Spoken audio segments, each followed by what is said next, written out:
Greetings, greetings, greetings, royal family. Happy Friday. It is Friday, March the 6th, 2020. We made it to a Friday. So, welcome to another episode of the Morning Boogie with me, Royal B. Hopefully, you guys are having a fantastic morning so far. A little bit of a late show today, but it's all good. I'm here. Happy Friday. So hopefully you read the title and the description because I'm starting to put some stuff in the description section. Got a couple of things to cover. Won't be on here long at all. LONI Love, she's been trending. She done upset some people with her tears.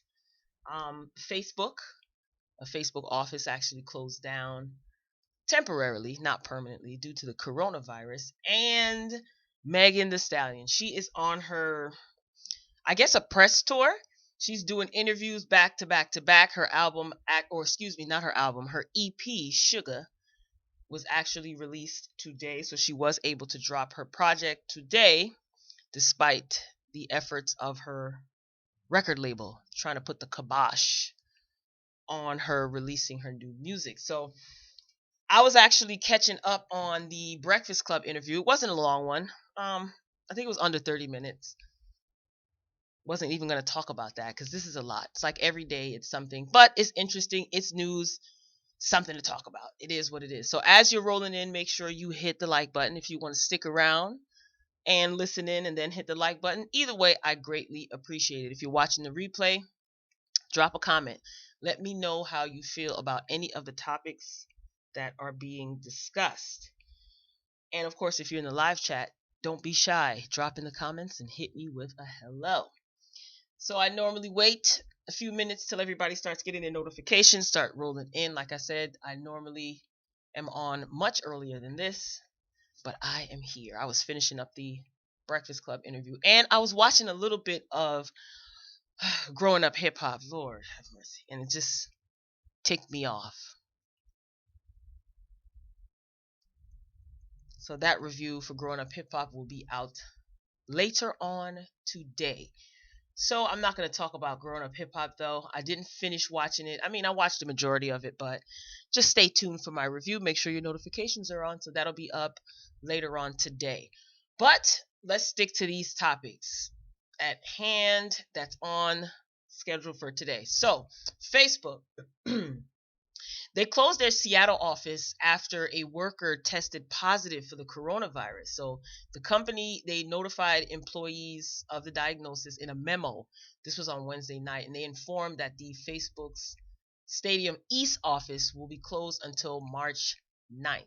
So the staffers, they're encouraged to work from home until the end of March. So even though the office is going to open back up on March 9th, they're encouraging everyone to stay out of the office until the end of March for safety reasons, of course. Now, the Facebook employee who contracted the virus was last in the Seattle office on February 21st. So, a company spokesperson said that they notified their employees and they are following the advice of public health officials to prioritize everyone's health and safety. So, that is good that they actually took this seriously and close the office down temporarily, because we know some employers could care less if you show up with one arm missing. They don't care. They just want you to come to work to make life for them easier. So a lot of employees don't care. So this was smart. And again, they're listening to public health officials.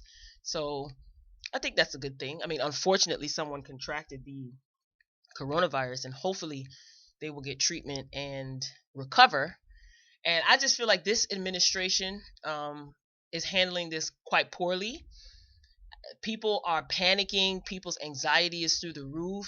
Every day you turn on the news or you read something and you hear dozens and dozens of more cases of the virus. And it's like, how this is not being handled properly. That's my opinion.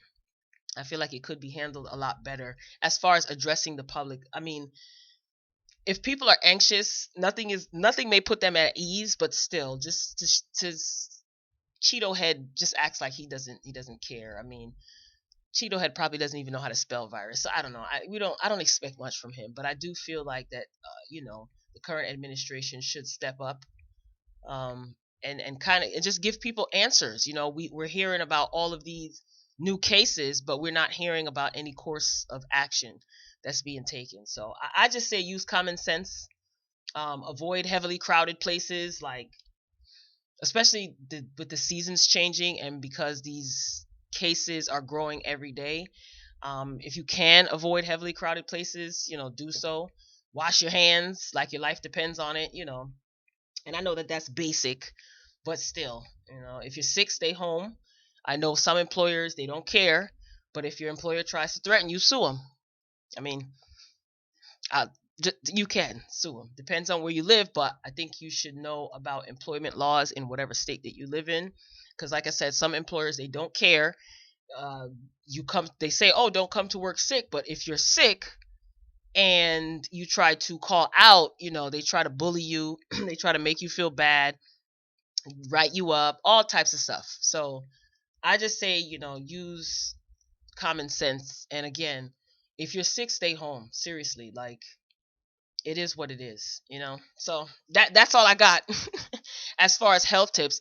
Barack Obama actually tweeted, and he, I guess, tried to give people relief. This was a couple of days ago. He said, wash your hands as much as possible. Try to sanitize your quarters, work quarters, living quarters. He stated that people should save the medical masks for healthcare professionals, because everybody's running out and buying masks. Some supermarkets, they even have the masks at the entrance. So I don't know. I just try to be as safe as possible. Protect yourself and your family, and disinfect everything. Use Lysol and bleach. Just disinfect everything. So that's that on that. So hopefully the Seattle office will reopen at the end of the month, and the individual who contracted the coronavirus in Facebook's Seattle office recovers quickly. Okay, let me see what y'all saying in the chat. I'm going back and forth between windows. Hey, my people are in here. Greetings, only me. Lashia, hey. Hey, Tisha's take. Grocery shelves are empty in Southern California. Folks are fighting at Costco. Really? Wow. Probably over water, right? Yup, she gone. Hey, welcome. Don't worry, Yup, she gone. That growing up hip hop review will be up later. I was actually watching it between that and the Meg Thee Stallion interview on the Breakfast Club. So that's why this is like a late live. But usually I'm earlier than this. Please don't give it away. I started watching some of it. I left off with Brianna and Tretch going at it. So I didn't see anything. It's paused now. I didn't see anything beyond that. Anybody that's in the chat. But yes, I have a whole lot to say already, and I'm not even done with the episode. But yeah, people are fighting in grocery stores. Oh my God. See, this is the type of stuff. It makes me wonder if this is the type of melee that certain people, I guess higher ups, they want to create this type of, you know what I mean? This type of frenzy.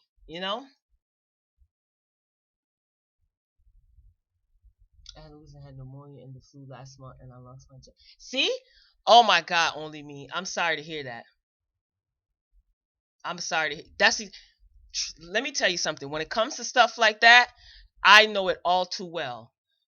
Luckily, I was able to take legal action against one of my employers, and I was successful in my efforts. But they don't care. Oh, they tell you if you're sick, stay home. You don't want to, infect anyone in the office. But then when you call out and you provide documentation, look what ends up happening. I'm sorry to hear that, only me. That's crazy. Take legal action if you can. I'm just saying. Try. At least try. You never know. That's crazy. Honey, Tashia's take. Or am I saying that right? Tisha's take. Sorry. Me too. Me too. And I'm gonna let them have it in my review. Trust me. I'm gonna let them have it. I have a mask, but I don't like the mask in stores. My sister has them because of her cancer surgeries. So we have some at the house. Okay. Oh, you're in Georgia? Oh, yeah. Those right to work state. Yeah. See, that's what I don't like about some of the southern states. It's like the at will employment. I mean, most employers are at will employment. Did you have a union? Only me? Probably not, right? Yeah, a lot of these jobs, if you don't have a union, man, it's really, really difficult. It's like, ugh, it's so terrible. Yeah, teachers, they definitely. I wish my employer would try to make me work with them. Right, right. That's what I'm saying. That's my attitude too. That's definitely my attitude. But some people, like that's their bread and butter, and they feel like, if you get what I'm saying. So it sucks because there are people who, work. They're trying to make ends meet, and they have a family to support. They have to support themselves. So it's just like they just get bullied or threatened into coming to work at all costs, and it's unfortunate. I can't stand it. I can't stand it. Girl, yep, she gone. Let me tell you something. She was on something. I don't care what anybody says. And then, you know what? Let me not press the gas too much. I want to save all. It was really, you were in a union? Oh no, that's Lashia. Sorry, sorry. You're in a union as well. Yeah. Some of these jobs that don't have unions, especially if it's a at will state, or is that what it's called? At will. One of those at will states or whatever. It's. Mm-mm-mm. But you still might be able to take. I don't know how. When did you say this happened? Did you try only me? I don't mean to get all up in your business. I'm just saying, like, did you try to seek legal counsel? You could get free legal counsel. I would just see. I don't know if you're up to it. I try to spread knowledge. Like I said, I'm not trying to get all up in your business, but I would try. I mean, it's worth a try because some of these employers are straight trash. All right, let me move on to the next topic. Okay, I'm exiting out the not exiting out the chat, but I'm not gonna be looking at the chat. Lonnie Love, did you guys hear about this? Oh my God, crying Lonnie, she gets on my nerves. Lonnie Love, she got emotional on the reel the other day, and I wasn't the only one that noticed. Amanda Seals, she's the new one of the new co-hosts on the reel. I wasn't the only one that noticed her facial expression. It was funny to me. Okay, so everybody was tweeting about it and they noticed it. I just so while Lonnie was crying, Amanda looked totally confused, like, and the camera caught her facial expressions. To me, this is one of those instances where Lonnie should just speak for herself. You understand? Like, I'm getting a little tired of her. I did a video about her a couple months ago on the Royal Culture podcast video, which I upload every Wednesday, by the way, talking about her preference in dating white men, and then she had a lot of generalizations about black men. She really needs to learn to speak for herself. So on the recent episode of the reel, she was talking about Weight Watchers, their newest like weight loss program, because she's the ambassador for Weight Watchers. So she was showing the people how it works. She was kind of breaking down the point system that comes with her plan, and she was having fun with her co-workers, her co-hosts, I should say. She was using examples of the type of meals that she eats in a day, and she's allotted 36 points in a day for her meals, or however it works. So the ladies were guessing how much each plate of food, how many points it would total up to, yada yada. So they were having fun. It was entertaining. And then Lonnie, she got serious when she started talking about how Weight Watchers helped her learn how to eat a lot better compared to her early days growing up. She said she grew up in the projects and she didn't eat healthy. And I guess she just listen to what she said. Let me read her statement. She said, "Let me tell y'all, I don't know how to eat." And this is when her voice started to like crackle and break, and she started to cry. She started, shedding tears. She said, "Growing up in the projects, we just had to eat what we could. I know it sounds funny, but a lot of women in the African American community, we don't know how to eat because we grew up that way. So I'm trying to tell y'all thank you to Weight Watchers, because we wanted to do this to help our brothers and sisters, everybody. But I see y'all. I see y'all at my comedy shows and you're like, quote unquote, we need to eat healthier, we need to get healthier. And that's the reason we're doing this. I have no idea what the heck she was talking about right there, but whatever. I saw the actual video, but I was able to find her speech word for word online. So she continues to say, it just makes y'all aware of what's happening in the community. You can eat and not starve, and you can still lose weight. That's the reason we're doing this.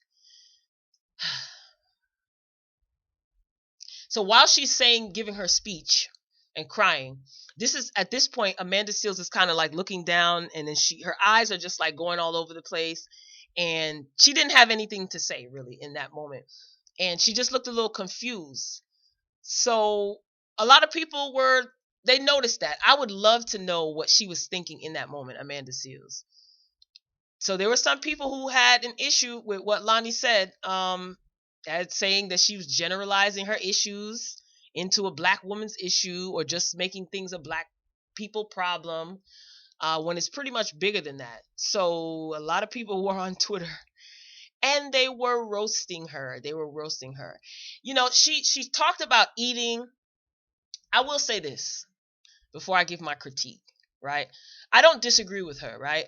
A lot of people in certain areas where they don't have access to certain things, yes, or when money is limited, economic reasons, yes, you're limited to what you can consume. All right, fine, especially if you're from a large family.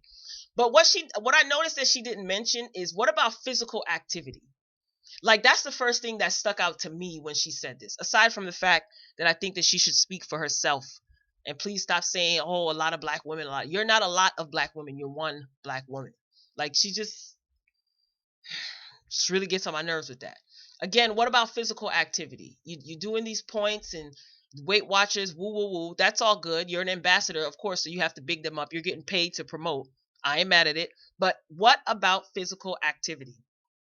Food alone is not going to keep you healthy. Physical activity is something that has to be a part of your everyday life. It does.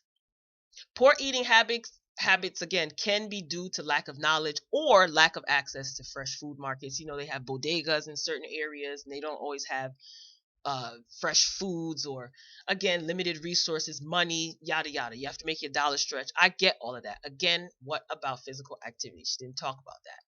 And I would like to think that most black women, since that's who Lonnie was referring to, she was referring to black women, I would like to think that they know what healthy food choices are, right? But how many choose to actually eat healthy? Like, a lot of us now in our adult age, we know what healthy food choices are. We know what is not healthy, but sometimes we don't always choose what's the healthiest, right? Like, that's just my logic. I could be wrong. Let me know what you guys think. Like, Lonnie, girl, you didn't grow up during antebellum slavery. So, like, stop speaking for black women. And I think she has a tendency to do that. And like I said, it really is annoying to me. And she's in her 40s now, I think. So what's the excuse now? You got money. You got access to healthy food choices. So cut it out. Stop it. Girl, how many more negative stereotypes are you going to broadcast on your public platform? Cut it out. Tyler Perry Jr.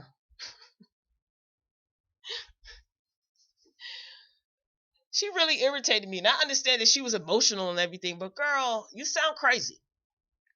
I think that she should have just kept it personal. Just continue to personalize. Like, just make it about you. Like, what you should have said is, I wasn't taught to eat in a healthy manner, so that's why I choose not to. Or something like that. I don't know.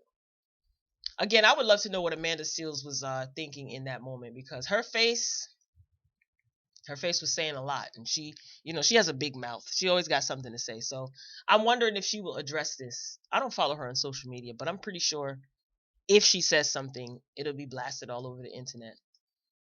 But I mean, like I said, what Lonnie is saying is not necessarily a lie, but it's not necessarily the truth, if that makes sense. But that's her experience, and she should have just made it just that. Like, black women are not the only people on this earth that raise their children in the projects or teach their children unhealthy eating habits. Like, come on. I mean, she does have the right to speak her truth, but girl, you being a little bit reckless. And not to mention, the eating habits in this country are bad, are poor. This is not like this is not a black issue, right? Like you can find that in any ethnicity. Poor eating habits. For listen, KFC has a what is it? A piece of fried chicken breast. You can get a piece of fried chicken breast put in between two glazed donuts. Right? Like the eating habits, the diet in America is unhealthy. I don't know. She gets on my nerves. I just think she gets on my nerves. Let me see what y'all saying in this chat. Like girl, all that crying.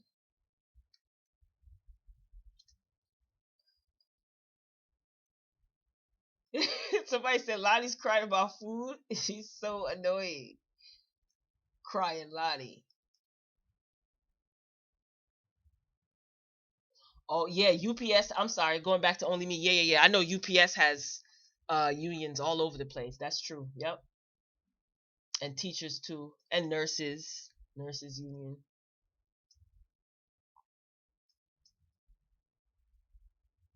I haven't, but I look into it good. I hope you do. Yeah, Lonnie always crying on the real.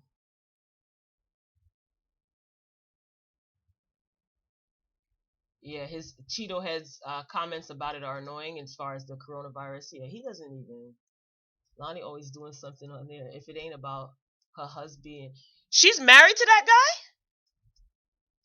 Getting the other guest business. Oh, she married him. She married that guy. Amanda grew up more privileged. I'm assuming so. I mean, I know Amanda went to what did she? Yeah, she's college educated. I think she has her master's degree in something. No, she grew. She said she grew up in the hood. She did a interview on the Breakfast Club because her parents are from the islands. Which one I don't remember. I don't remember if she said she grew up in the projects or if she grew up like in the hood. I don't remember. But more privileged than Lonnie, probably more privileged, but not necessarily privileged. Tyler Perry Jr. For real, these negative stereotypes, man. Like, gosh, is that all you know how to say? What studies have you done that proves this, Lonnie? I've eaten Nutrisystem after I had gallbladder removed a few years back. It was good for me. I also had to do a workout session, see, at a college recommended by a doctor at the time. Exactly. No, what she didn't say anything about physical activity. Do you know just going for a brisk walk can have great health, like can benefit you physically? Walking lowers your blood pressure. You don't even have to do power walking. You don't got to hit the gym, run on the treadmill, lift weights. You don't have to do all of that. Just going for maybe a 15-20 minute walk every day lowers your blood pressure, increases circulation. In some people, it can prevent arthritis. You flexing and exercising your joints. No, like she ain't say nothing about physical activity. Oh, let me eat like this salad and two cucumbers, and I'm gonna be good for the rest of the day. Like, come on, cut that out. And see, this is how I know she don't know what she's talking about. Because what people don't know, and you can Google it, you can fact check me.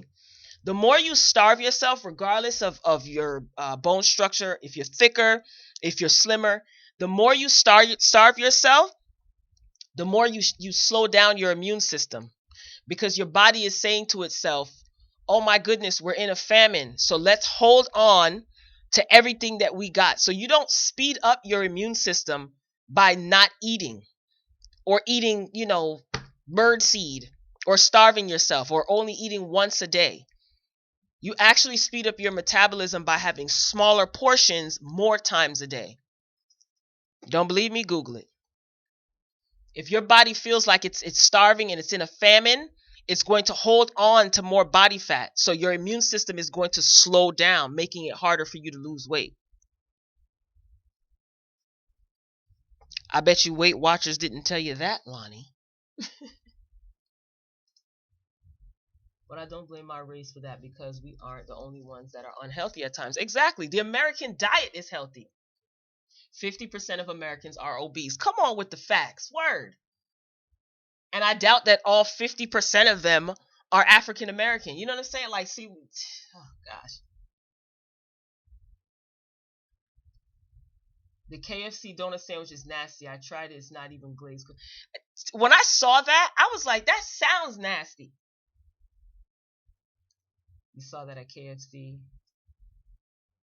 Come on, all these fast. There's certain foods that are sold in this country that, for instance, are banned in like England. Don't believe me? Google it. Dead serious.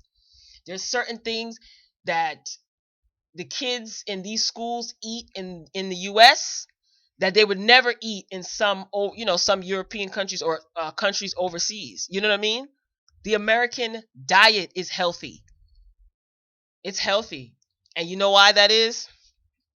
Because everybody's in cahoots with everybody. You know, they promote this KFC stupid sandwich. They promote McDonald's. They promote all these fast food restaurants. And then what happens? You end up with high cholesterol, high blood pressure. You end up with diabetes. And then what happens? You have to be put on medication, right? Follow me here. You got to be put on medication, which doesn't cure the illness. You know what I mean? It just basically prolongs it. And then on those medications, you have other health issues because they attack other organs. So you see, everybody gets paid, if you know what I mean. Hmm. Oh, only me. You originally from NY? Okay. Shout out to my tri-state area sister.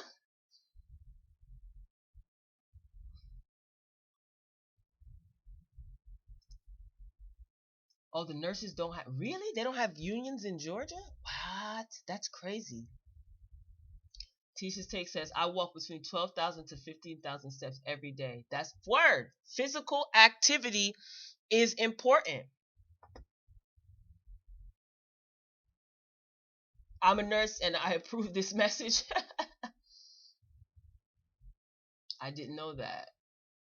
We're only 12 to 13% of the population. Right. Let Yo, y'all so smart. I love it. I love it.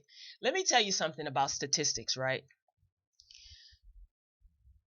I'm educated in the field of psychology, right? So psychology is a broad field. You have developmental, you have clinical, and then a part of that you get taught or trained in experimental statistics, right? So you see, when they tell you, uh they throw out a percentage out there. Oh, studies show that 25% of blah blah blah black people do this. You have to understand, and some people may say, oh my gosh, 25 or 40% of black people, oh my god, that's a lot. You have to understand, what was the population? It's not every black person in the United States, I'm sure. So you have to understand skewed statistics. When you hear some of these percentages, some of them, like if you understand how to read data, then you know that some of these percentages that they throw out, it's just to evoke some sort of emotion, because most people are not going to ask, okay, well, what was the size of the population of this study? You know what I mean? How many people were this? How many people were that? It's a whole bunch. So when numbers are thrown out, sometimes people just get a lot. They're like, oh my God, that's a large number. Based on what? Like, I want to see, let me see the study. Anyway, that's my nerd coming out. They made it look on TV like it's Krispy Kreme. But I always wondered where the heck did they get those donuts from, too. But apparently they make them at KFC. It doesn't even taste good by itself, let alone with the chicken, too. We also have to talk about people striving for that thick girl appeal look. It's unhealthy for some. Well, I mean, I agree, but I have a confession to make. I want to get a little thick. You know what I'm saying? I want a little more ham on my hock. You know what I'm saying? But in a healthy way, of course. Now, I've always been slim. My frame has always been small. No matter how much I try to get thick, yeah, it just don't work. It just don't work. True, black people don't even make up a large amount of the population in America. So how is it every black woman's unhealthy? Exactly. Exactly. See what I'm saying? See, y'all, my royal intellects up in here. Word. Word. Be careful of the information that they give you, these percentages. Like I said, experimental statistics shows you how to read data, you know? Okay, we all want some curves. No, I don't want some. I need a whole heap. I need a whole heap of curve. I don't even have speed bumps.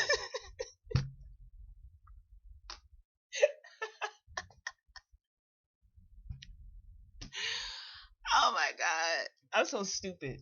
You know what I'm saying? If anybody want to donate, help a sister out. I ain't even got speed bumps, sis. Mm-mm. It's just straight road. Ah, oh my god.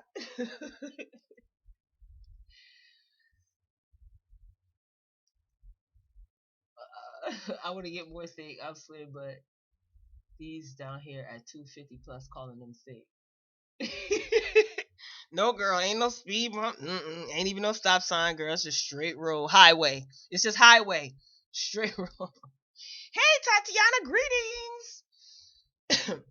Yeah, but Lonnie got to do better. Like, girl, and listen, I tell people in conversations, Lonnie doesn't speak for me. Like, I hate to sound like that because we should all be one, and yes, we should all unify. However, Lonnie doesn't speak for me. Because I think everybody needs to acknowledge that everyone's experience is different. So when you see a black woman, um, who has a platform like Lonnie does, and someone who may be out of touch, who may not be black, who may be out of touch, they're going to look at Lonnie, unfortunately, as a representation of majority, if not all, black women. So when she's saying this, just think about it. Like, you're going to have someone who's out of touch who may see somebody who's Lonnie's same stature and figure and say, oh, yeah, she must have grew up in the projects and didn't have something. People are that ignorant. I'm telling you, people are that ignorant. Ah, man. I'm sick of Lonnie. I want to know what Amanda was thinking, man. I really do. I want to know what she was thinking. But you know what? She may act a little, wild sometimes, but she ain't stupid. Because if she would have said something, trust me, she would have been attacked. She would have been attacked. She would have been attacked for being light skinned. She would have been attacked for being smaller frame. They would have said, "Oh, They would have called her colorist. So sometimes it's like you can't win. You're darned if you do, you're darned if you don't. But I do want to know what she was thinking. Yeah, I agree. Come with accurate, yeah, stuff that comes with accurate information. Not when people just bring up their own experience and try to place it on everybody. Word, and learn how to learn and understand what goes into a statistical experiment, not just taken at face value, like, oh, 30% of black males are in jail and criminals. So you mean to tell me that you know what? Let me not even go there because that's gonna get deep. And I ain't trying to block my bag. Trust me, there's certain things that you can't say on this channel. Let me move along. You guys can still continue the conversation, but let me move on to the next topic. Meg was on the Breakfast Club, right? So I just saw this morning, and then I got a chance to watch it before I came on the live. Now Meg is on a world tour, honey, okay? Because her album, or not her album, excuse me, her EP, whatever the heck that is, her EP dropped today. So they were trying to get her to stop or prevent her from sorry, yeah, my phone, I didn't put my phone on silent. My bad. That just distracted me. They were trying to Her record label was trying to prevent her from coming out with this EP. So you guys know the whole court thing back and forth. And actually I'm going to do a What the Friday video today and talk about what Jay Prince had to say recently. So that'll be up later too. So Grown Up Hip Hop and What the Friday will be going up later. But yeah, so she's on the Breakfast Club. She did keep it cute. She talked about school, opening up a healthcare facility because she is in school to earn a bachelor's degree in healthcare administration. So she said that she wants to hire her classmates to work in her facility. I thought that was nice. Hopefully that happens, whatever. And she has the money to do, well, does she have the money to do so? Anyway, so she was on Angie Martinez's show yesterday, and I didn't see that. And I know that she was on some news outlet. I don't remember exactly what it was, but I didn't get to see it. I did see what she had on though, and she looked like somebody's vice principal, okay, getting ready to suspend somebody. She had on a nice suit. She was showing her cleavage, and her belt was. I'm so childish. I love fashion. She had a nice bob. She looked sharp. I said, "Okay, Meg." She was ready to read a chick with her bob. So I'm gonna go back and watch the Angie Martinez interview as well. I mean, it is good that she's doing press because again, her EP, it's 9. There's 9 songs on her EP, and it's called Sugar, and she's doing promotion. But of course, everybody is going to ask her about this situation with her label. Now, I have been talking about this, I think, all week, right? Every once in a while, talking about this all week. And I said to myself, oh no, I've been talking about it since last week. I said to myself, is this a publicity stunt? But apparently not. There's court documents, so there's certain things that she can't talk about, yada, yada, yada. So Charlemagne wanted to get into some things. Okay. Now the interview was short. When I saw it, I was like, this is not even an hour. He wanted to get into the issues with her record label, and he did ask a few questions. Now I do want to point this out. Aside from his mint green hoodie being a beautiful color on his chocolate skin, that color was so cute. He asked a question that I asked. I don't know if I asked it on the morning show or if I just in conversation with my peoples. So part of her contract is a 60-40 split, basically. 60% goes straight to the label, 40% goes to her. As far as her album sales, I'm assuming streams online and her shows or gigs and stuff like that. And out of that 40%, she's required to pay engineers, producers, anyone that's is featured on any song that she does. So that doesn't really leave her with much. But on the surface, 60-40 for a new artist, to me, doesn't sound bad, considering all of the bad deals that the people in the past, rappers and artists in the past, have gotten. But I said to myself, when she first did this Instagram video that her label is trying to stop her from making music, I said, does that make sense? If she doesn't make music, the label doesn't get their money. So why would they want to stop her? Still unclear. Charlemagne asked that very question, and I said, oh my gosh, I've been saying that. So you know how Charlemagne is. Sometimes he has to dial it back. Now I do understand that Charlemagne wants to ask, what everyone wants to know. We have questions. Charlemagne keeps his ear to the streets, so he asks logical questions. He likes to be a little messy too, but he does ask great questions. But she said, she wasn't able to get into everything. She said she couldn't talk about certain details because there is an open case currently. So they asked her about Carl, like how involved was he with her her career, being that she signed to this label. T. Ferris and Megan's late mother drew up a contract of some sorts, right? So the record label that she signed to, of course, was 1501 Entertainment. That's Carl Crawford's record label. You guys know the logistics. So Charlemagne asked her, like, what's her relationship like with Carl? She said they don't really have a relationship. She didn't really, like, she couldn't walk into his office and sit down and be like, hey, how's the kids doing? They weren't, like, it wasn't personable. I guess it was just all business, and she didn't really have too much contact with him. It is what it is. And Charlemagne asked her if she knows Jay Prince. Jay Prince said, Meg said no, she doesn't know him. Now, like I said, later on, I'm going to upload my What the Friday video, and I'm going to get deeper into what Jay Prince had to say. I really like some things, but, it is what it is. Charlemagne then asked her, hey, don't you think a 60-40 split is a good deal for her? She didn't say it wasn't. And she also said that she's not trying to leave her record label, which I emphasized when I talked about this previously. She just wanted to renegotiate her contract. She didn't say exactly what. She's still not saying exactly what it is, what clause or whatever it is that she wants to renegotiate. She's not saying exactly. Maybe she can't. Jay Prince called her a liar. Of course, Charlemagne brought that up. She said that she's not a liar. She didn't go into anything deeper than that. So again, her new EP is out. I hope it does well. This is a question that I want to ask. Is Megan hustling backwards? She has a contract. She has to put out 4 albums with this record label. She signed this contract. She's put out mixtapes and EPs. Why hasn't she like put out an actual album yet? Again, I still don't understand EP versus whatever. All I know is album. I grew up in an era where artists put out albums. It wasn't no mixtape, EP, this and whatever the heck. So I don't know. Like I'm just wondering, like, is she hustling backwards? Because the longer you take, sis, to put out an actual album, the longer you are going to be indebted to 1501 Entertainment, right?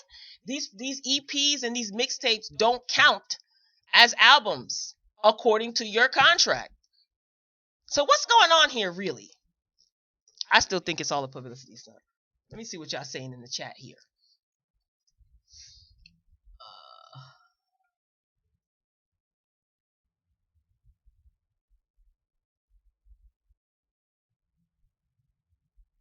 Wait, I'm trying to go up, y'all, or go down.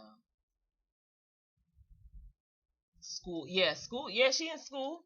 Charlemagne asked her what her grade point average was, and I don't remember what she said. Salute college friend. Hey, Mr. Murray, greetings. Welcome, welcome, welcome. How did you find me on here, sir? That's my college buddy. Hey, thank you for the super chat, buddy. Appreciate you. How much did you hear? I wish you was in here from the beginning. If you still in here, do you think Megan is hustling backwards, Murray? Oh, thank you, my buddy.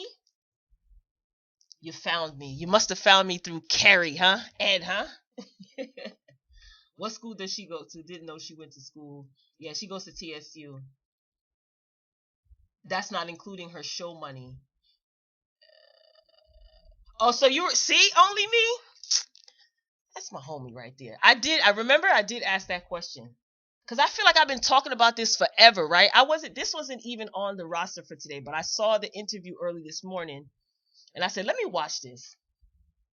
She don't know how to hustle. She don't know the game.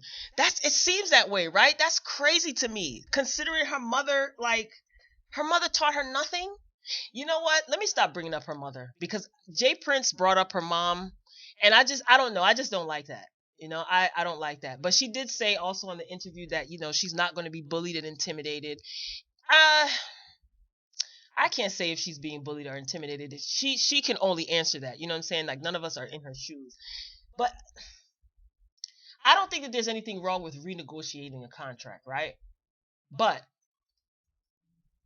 what I think that she should not have done, I think that she should not have gone on Instagram and publicly put this out if she didn't. Well, she said she tried to sit down with people at the label and she got nowhere.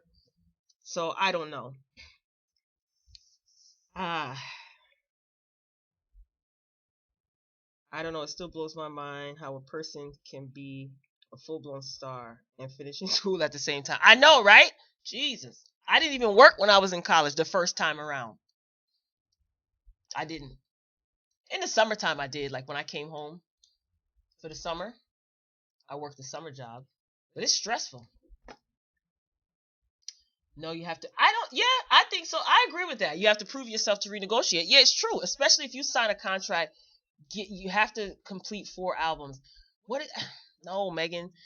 I think she. I have to say, I think she hustling backwards. She hustling, but I think she hustling backwards. You're putting all this energy and money into these EPs and mixtapes. That's cool, but that does not fulfill your contractual obligation. EPs and mixtapes are not included in your contract. It's albums. Meg Thee Stallion is not that hot, or am I wrong? I do like her. I mean, I think she's a beast as far as lyrically. I think she's a beast. I like lyricists. She seems cool. She seems fun. Um, But aside from all of that, you okay? If you listen to her music, right? She's a finesser. Like she talk about hustling these dudes. A lot of people, a lot of men rap about hustling. Hustling, finessing people or hustling chicks or whatever. She does the same. I ain't mad at it. Could just be a character for her music. Is she trying to finesse her record label, or does she really have no idea about the business? I don't think she has no clue about the business. I just don't. I could be totally wrong, and I'm fine with that. I think she is trying to hustle and finesse. I think she is trying to use her charm and her wit and her connections to try to finesse a deal. Like she said, she's not trying to get out of her contract with her label. She's just trying to renegotiate. But I think maybe she's trying to play dumb, because there's no way that she could think that she would even be entertained for a renegotiation, and you haven't even fulfilled 50%, not even 25% of your contractual obligation, but you putting out EPs and stuff. Nah, I don't know, Meg. Man gave her exactly what she want, a bad deal and a large advance. Her advance wasn't even that. She said she got $10,000. Unless she lying about that. She said that her advance was 10K. I think she should have dropped her next project and see where it goes, so she'll actually have more than a mixtape, right? And stay off IG. Word. Seriously, she needs to stay off of Instagram. Use your Instagram to promote yourself and your business ventures.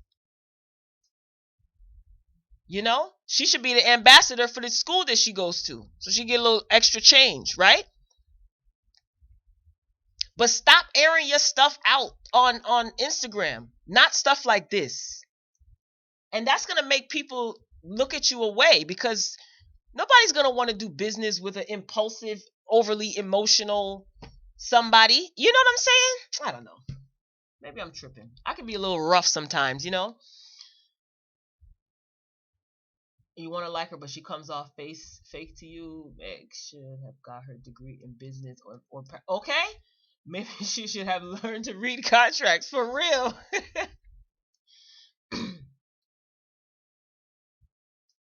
10K can last a month in her world, right? 10K in her world currently, or prior to her being signed. They said they gave her 50K. See, it's again, it's kind of like he said, she said. Yeah, I know everybody is saying something different. Like they're saying one thing, she's saying another. So who knows? This is so crazy.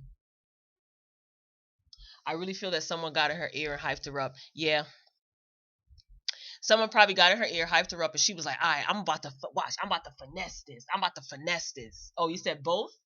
Eh. Well, she could probably blow through 10K in one store. I'm just saying. Just saying. I'm being silly. But and she also owns 50% of her masters. I talked about that yesterday or day before yesterday, whenever it was. That's not a bad deal. But but you know what though? 60-40, right? I'm just staring out the window thinking. I'm rambling at this point. 60-40. She gets 40%. But if she doesn't, let's say one of the issues is, let's just say, hypothetically speaking, one of the issues is that out of that 40%, she doesn't want to have to pay the engineers, producers, and anyone that's featured on her song. Who she expect to pay that? The record label's not going to, I mean, remember, this is an independent label. And I'm pretty sure they put up a lot of money to get her signed, right? Should all of the money that needs to be paid to like engineers, producers, yada yada, should that come out of Megan's 40% or the record label's 60%? Question.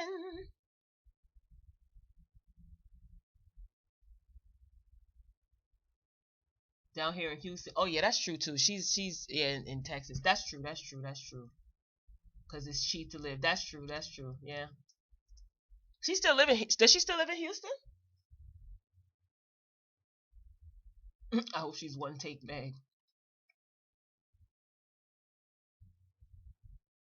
If she's gonna open a healthcare facility, I'm gonna need her to be an astute healthcare administrator. Well, with that, her GPA was low. I don't know if you guys saw it, but I forgot what she said. But they were laughing about it. Like I didn't hear the exact GPA. First of all, girl, not with that GPA, sis. Most rappers pay for features out of their own money. Okay, okay. Do they pay for? Well, yeah, they pay for studio time, right? Yeah, studio time, features. Okay, so that makes sense, right? That the 40 that out of the 40% she got to pay this person and that person. Yeah, yeah, yeah. Okay, okay.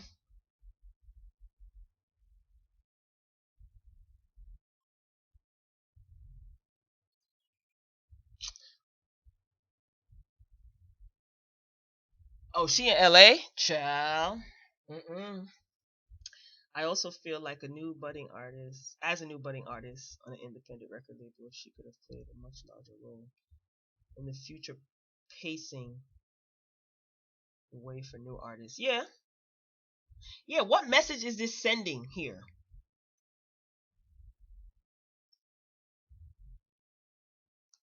What message is this sending here?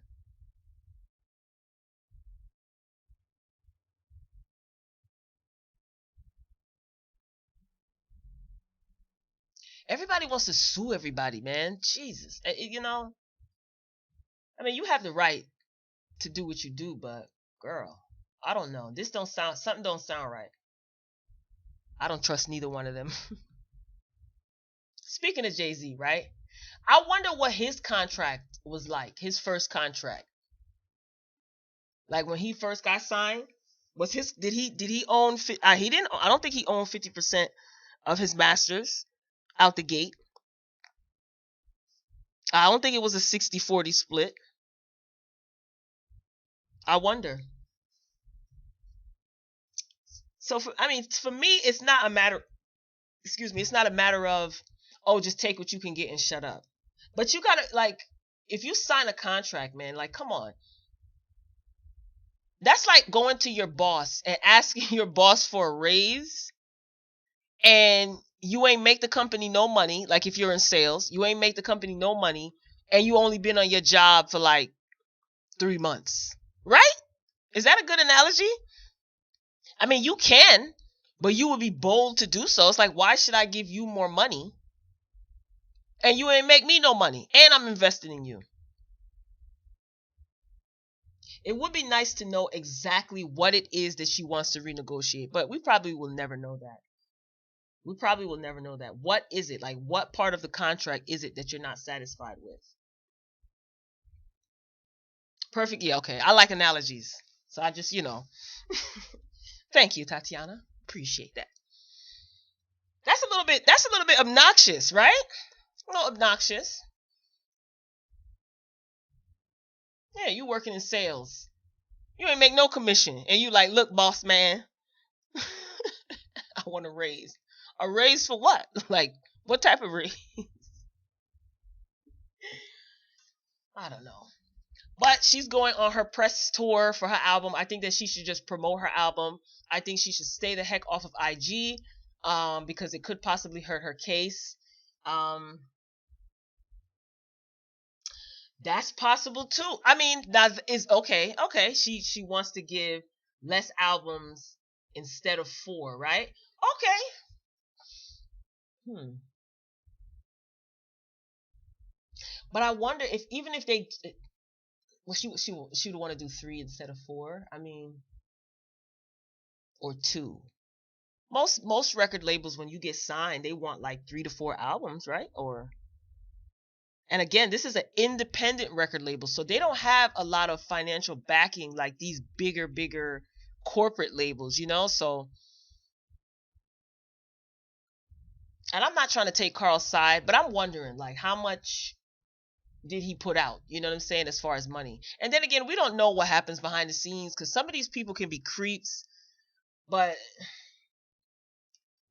and jump to Rock Nation like a fool. She need to stay away from Jay if she don't want to be around greedy people.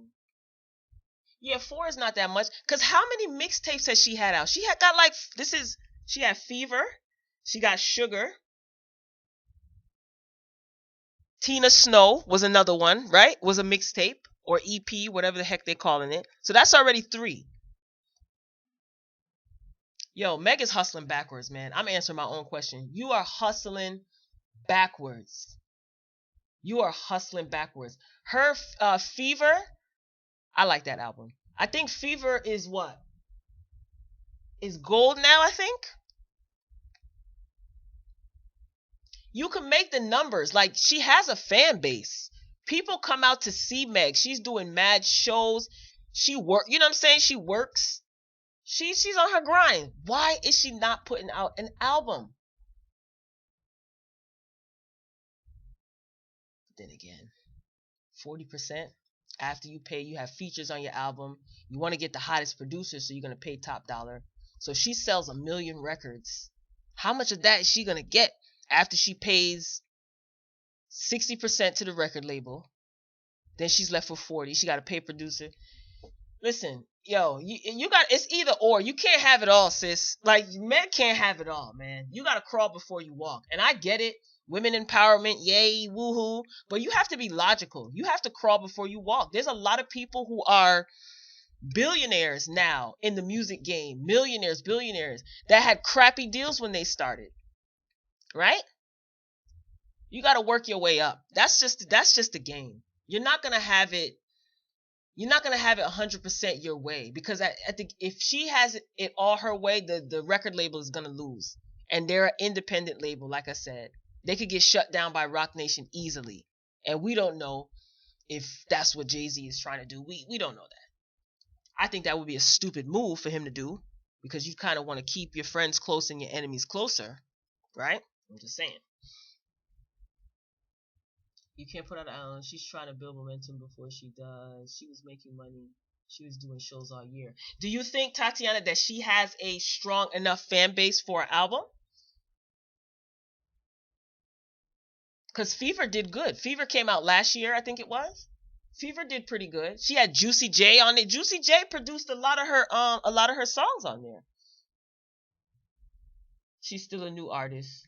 Yeah, but she gotta, if she keeps on doing these mixtapes, she gonna pigeon. I don't know. She may pigeonhole herself into just being like a mixtape artist. Oh, you don't think she has a strong following to do so? Okay. I don't think her album would flop though. I don't think it would. She might not get the maximum return on the album, but I don't think it will flop. She could come out with a hot girl clothing line, makeup, or something. True, true. That's true. I think she does have a following.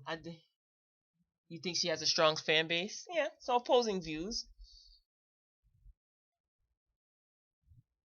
but I can understand one mixtape, maybe even two, and you should be working on an album. Like, I don't think that you should be putting out 3 and 4 mixtapes, but I just don't get that.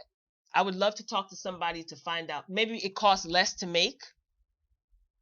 There's not much, probably. That's why a mixtape or EP is labeled an EP. Probably doesn't cost much to make. And it probably, yeah, I mean, she's insta famous. Yeah, you can use social media to promote. That costs you nothing, right? Marketing, there's no huge amount of money that you have to put out for marketing. So maybe that's why people put out EPs and mixtapes, right? I still don't get it, but whatever. Like I said, I came from an era where albums were put out straight up albums.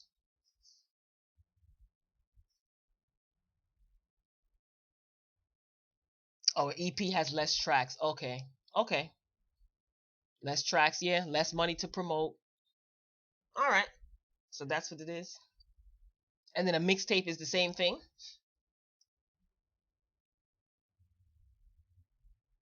She did say she has full control on her live. She has full control of whether to put out an album or EP.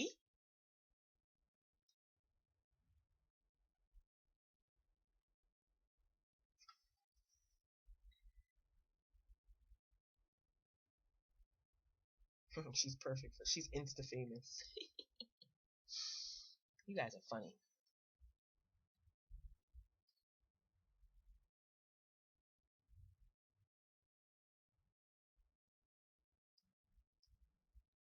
I would think so. Yeah.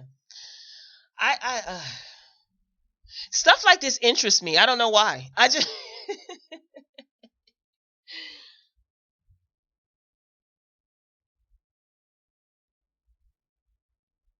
mm, she needs to jump on other people's songs and do one for one. Many artists don't charge if it's equal. Okay. She need to do some. She need to get out here and do some features like Lil Wayne. Lil Wayne, remember Lil Wayne was on everybody's song, right? And Drake.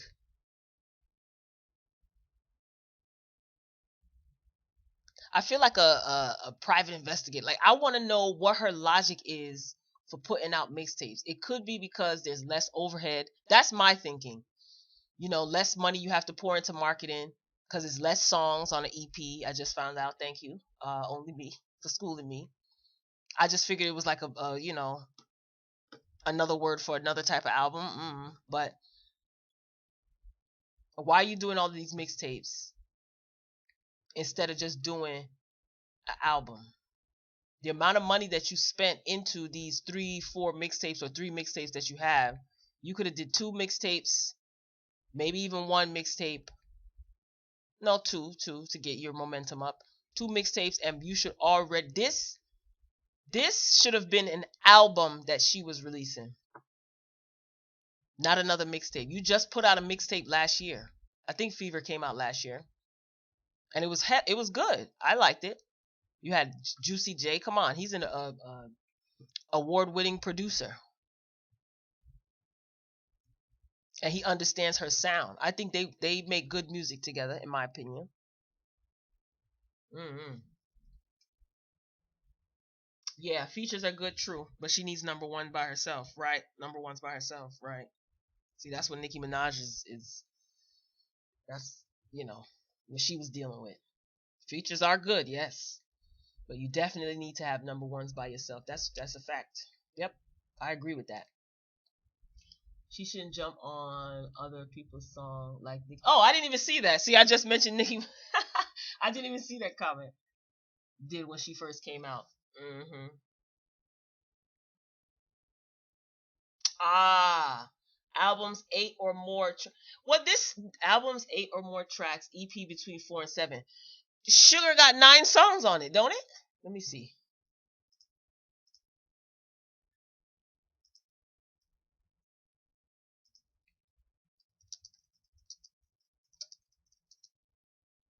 Oh, dang it, my computer. My computer says psych. I think Sugar has how many songs does Sugar have on it? How many songs are on?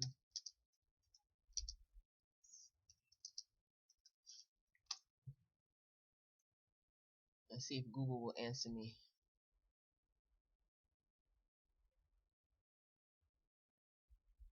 Oh, it's telling me all about.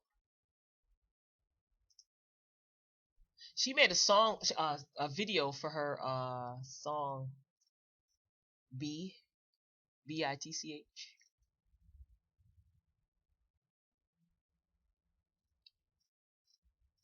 She lucky. She's likable though. I mean,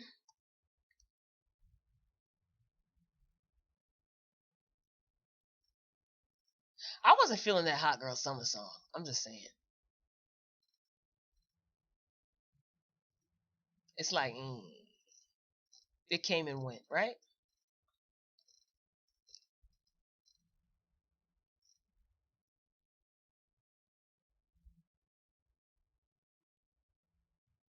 Meg is playing around. Album 8 or more tracks. Come on, Meg. You can't put out a 10 track uh album, girl. Our good sis is hustling backwards, y'all. How long I been on here? Oh my. I gotta go finish watching thing there. Growing Up Hip Hop. So I can get that review out. I'm already annoyed. Already. All right, real family. I'm getting ready to sign off. Came too late in the summer. Yeah, right? It was like hot girl summer. Girl, summer's over. Are you kidding me?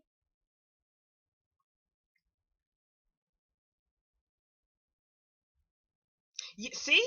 Okay, because I saw it before. Thank you, guys. My little fact checker. Like I said, my computer's over here doing all types of tap dancing and tricks and whatnot. Nine. So yeah, I thought I saw that before it was coming out. I saw the track list, and I'm like, there's no. So why the heck wouldn't that be considered an album? Oh, you like Hot Girl Summer maybe because of the sticky? Yeah. Trust you're gonna be more annoyed at growing up hip hop. Let me. I'm saving all my energy because we have fun. I like engaging with y'all. We have fun on my grown up hip hop reviews, so I don't. I'm not giving too much on here. I have to get into character.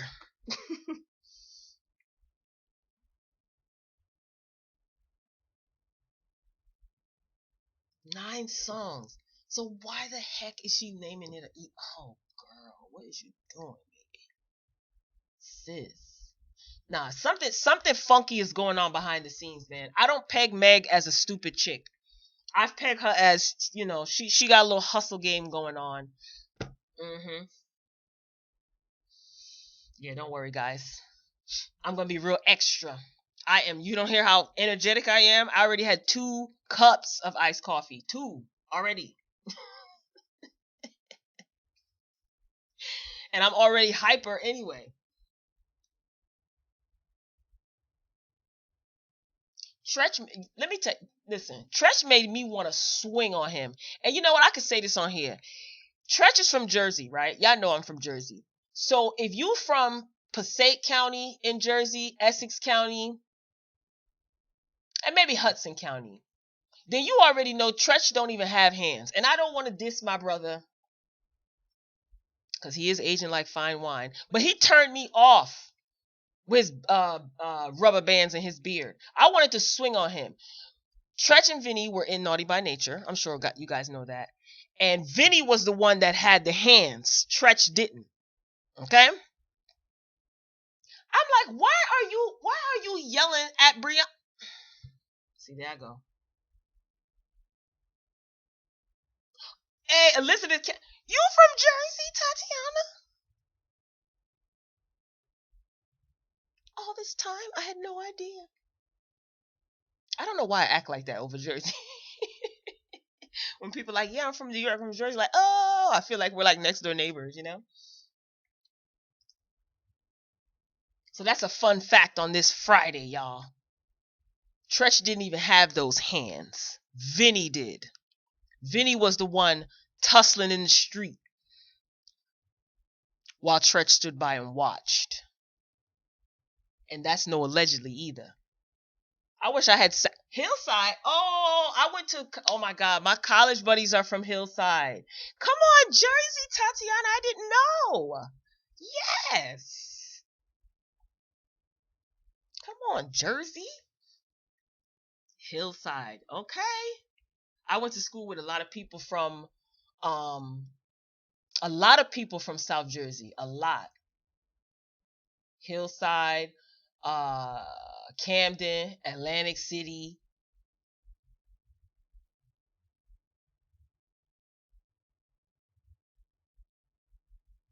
I was watching Brianna live on.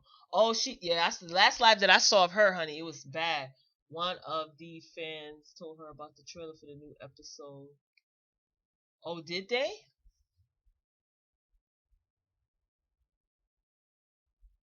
You from Brooklyn and Queens? Where in Queens? LB. Mm-hmm. I used to be in Brooklyn. I used to be in the Bronx.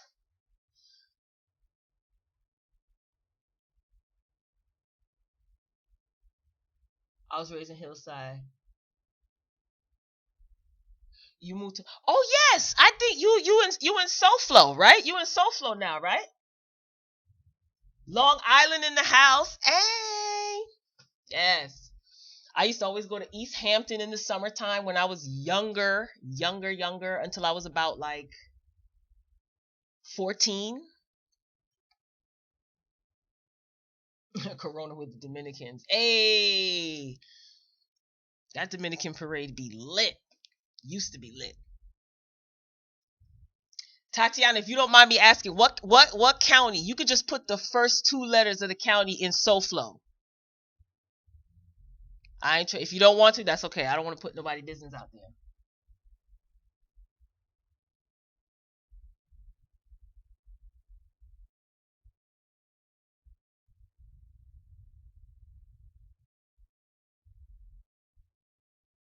'In her fight in Egypt, she said Egypt didn't fight. She was gonna sue. She was gonna sue. Oh no. Oh, you over there with them wealthy folk?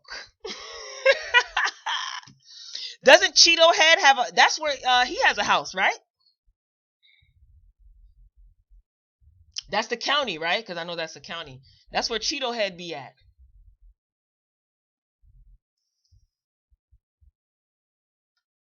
North Amityville? What? Let me find out my yo, you guys. I know where some of you guys are from.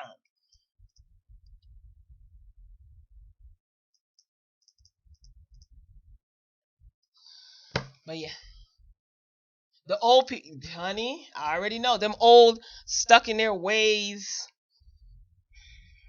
ignorant people. Mm-hmm.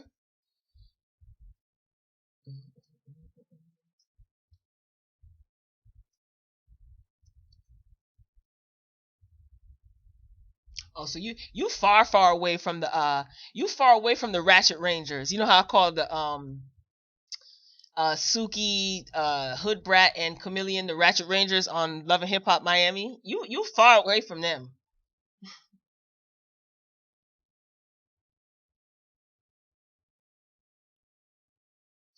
Oh, the area's kind of big. Mm-hmm. The old people. Ah.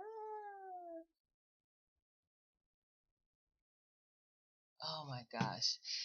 So let me see what I got on the roster today for What the Friday. Yeah, girl, like they from the gardens, okay? Not South Beach and Bell Harbor, okay? But they're like, oh, you live an hour away? Oh yeah? Oh yeah. That's is so mm, you're southwest, right? I'm directionally challenged. Trust me, I know. Trust me, Tatiana, when I tell you, I know. I know. I know. I know. I'm very familiar. Trust me. I used to be in Florida every summer also as I got older. I have family in Florida. Trust me. Different mentality, just different. Different, man. It's like, oh my goodness.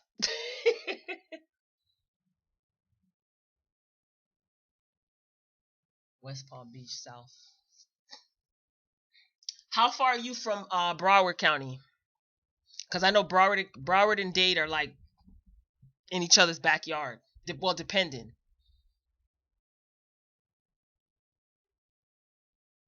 Like Weston, I know Weston is Broward County. Plantation is Broward County. That's South Florida too. Trust me, I know. But oh my goodness, how long I been on here? 113. I'm chopping it up with you guys like I ain't got no work to do, and it's already 12:36. This day daylight savings time is Sunday, y'all. Is anybody else excited?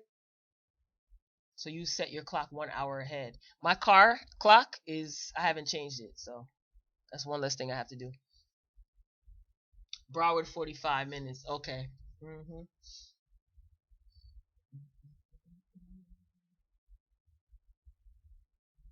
That's not bad. I like South Beach though.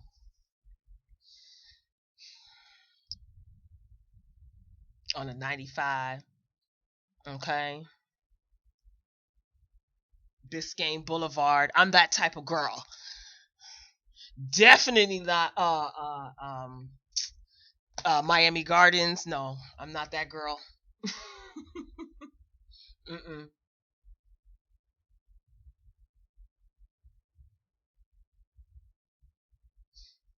Oh, you're excited about daylight savings time?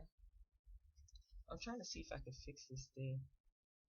Now, as far as what time, y'all, this growing up hip hop is gonna go up when you want when you go to school. You want to move back up north? Okay. Ooh, isn't it like the I don't know if it's the way of thinking and something's in the drinking water or what. It's just different. Like when you're from up north and I guess you move to like Florida, for instance, or even if you go visit Florida, I don't know. Up north mentality, we like our thinking is just totally different. Our way of life is different. Our pace of life, I should say, is just different. We drive different. I don't know. I don't know what some people in Florida be on. Like the people that were born and raised in Florida, like because I guess you could kind of tell. A lot of people migrate to Florida from up north because they think it's cheaper or whatever. I can only speak for Florida because I visited Florida frequently throughout my years. Frequent. Oh, you was born in the Shy? You live in Ohio, but I was born in Chicago. Nice. You want to move back up? Would you move back to Jersey? Girl, them property taxes in Jersey ain't no joke, and it's only getting worse. If you're just joining the chat, we're just chit chatting. I already covered the topics. I'm just chit chatting with my folk on this Friday. Yeah, South Florida's wild, man. It's oh my god, it's just like yo, what's going on? Nothing like the North. I'm telling you, nothing, nothing. In my opinion, the education system is better. Yeah, I know northern Florida is country. Like up in Orlando, the cost of living is cheap. Like Tallahassee. Oh, New York. Okay, I love New York. Ah, you're going in the fashion. Really? Ooh. Yeah, New York is good. With an occasional trip to, Bell Harbor, the Bell Harbor shops in Miami every once in a while. But yes, I think that's a good look. New York for sure. Ooh, the fashion lane. Did you take any textile courses? Yeah, let me tell you something. My educational background is very colorful. Textiles, fabrics, and things. No? Yeah, fashion. The fashion lane, you definitely want to be. New York is the place to be. You have the opportunity to travel to other places, yeah, but New York for sure, especially depending on what you want to do, regardless of what you want to do. Yeah, New York is definitely the place to be. Mm-hmm. Mm-hmm. Smart move.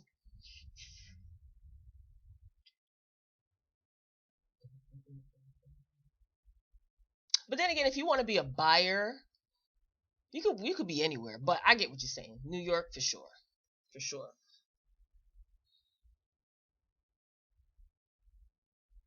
I went to high school and spoke. Yeah, it's in the southern states. Yeah, the education system whack. No bueno. First of all, the requirements for some of these people to become teachers in these southern states, girl, all you have to do is have a pulse and professional clothes. Like what? They lower the standards all the time. Hey TKC, greetings.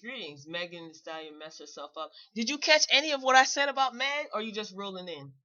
Cause I was going in.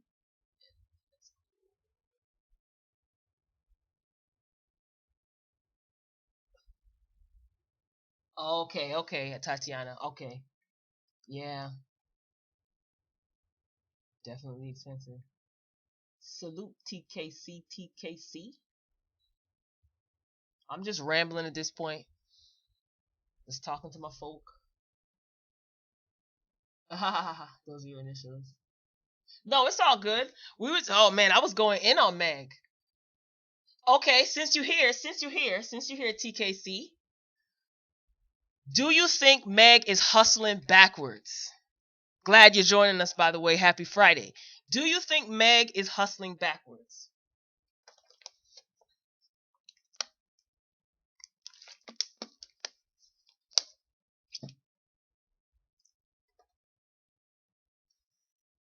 I will wait for your response patiently.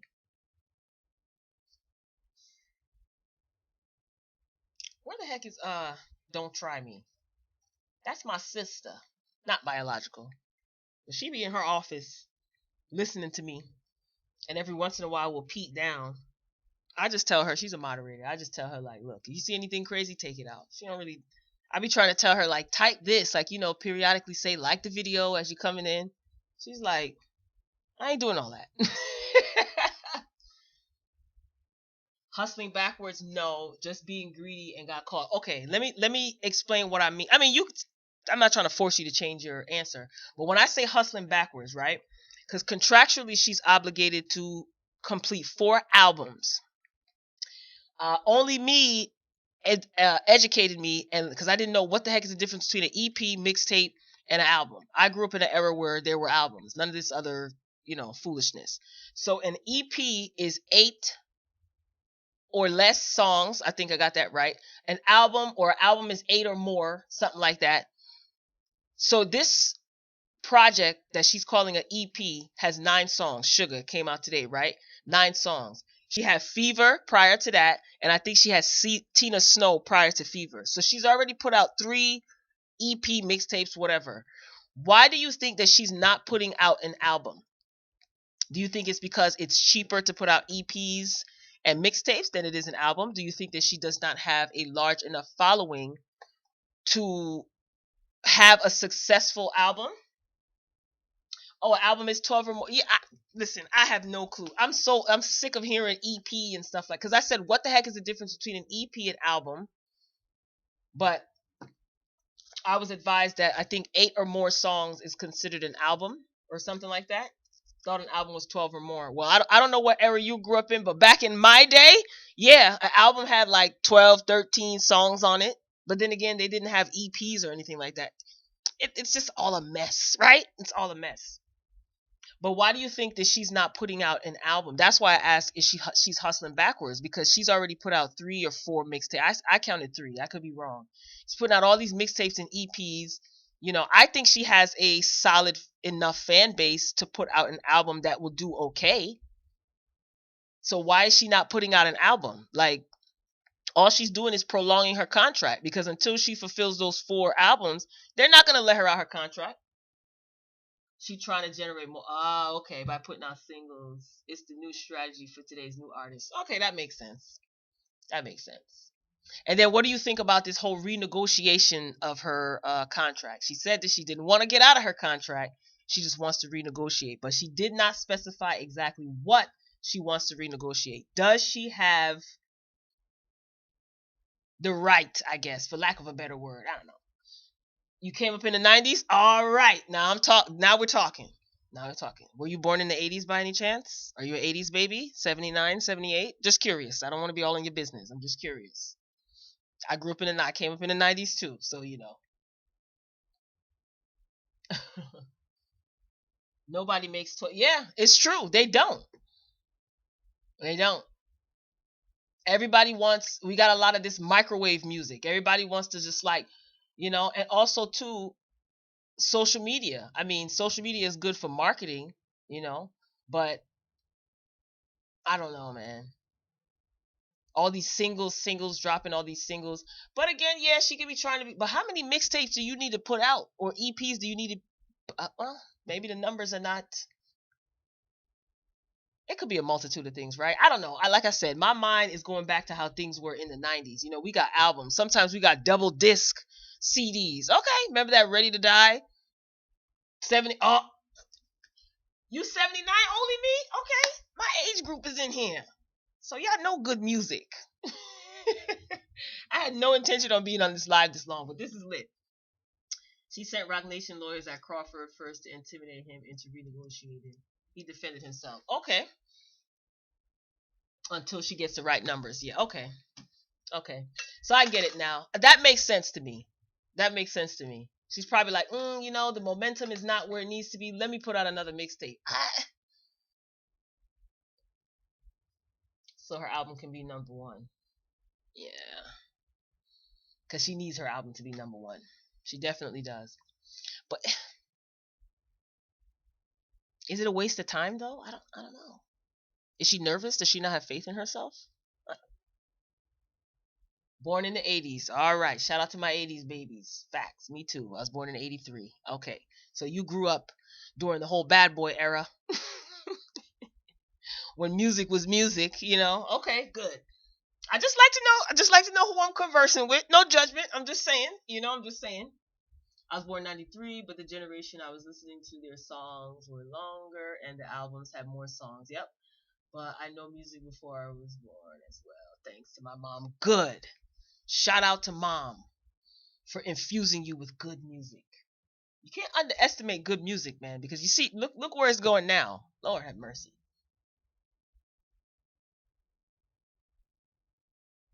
Oh, dang, Tatiana. He said she feel like, oh God, like Meg got more Insta followers than actual fans. Yeah, she really does need a number one. But you know what's interesting? That you say that. When you say that, no offense to any Nicki fans, I'm not team anybody. I'm team good music. I don't jump. I'm too, in my opinion, for me personally, I'm too old for that. I'm too old for that. This crew, this clack, this team, this hashtag. Mm-mm. That's just me. I just like good music and good production. When you say that she has more Instagram followers than actual fans, I hold on. She messed up by signing for 2 million predatory loan. That's a monthly interest rate of $82,000 plus interest. After 3 months, she won't be able to pay that back. What's the interest? Damn.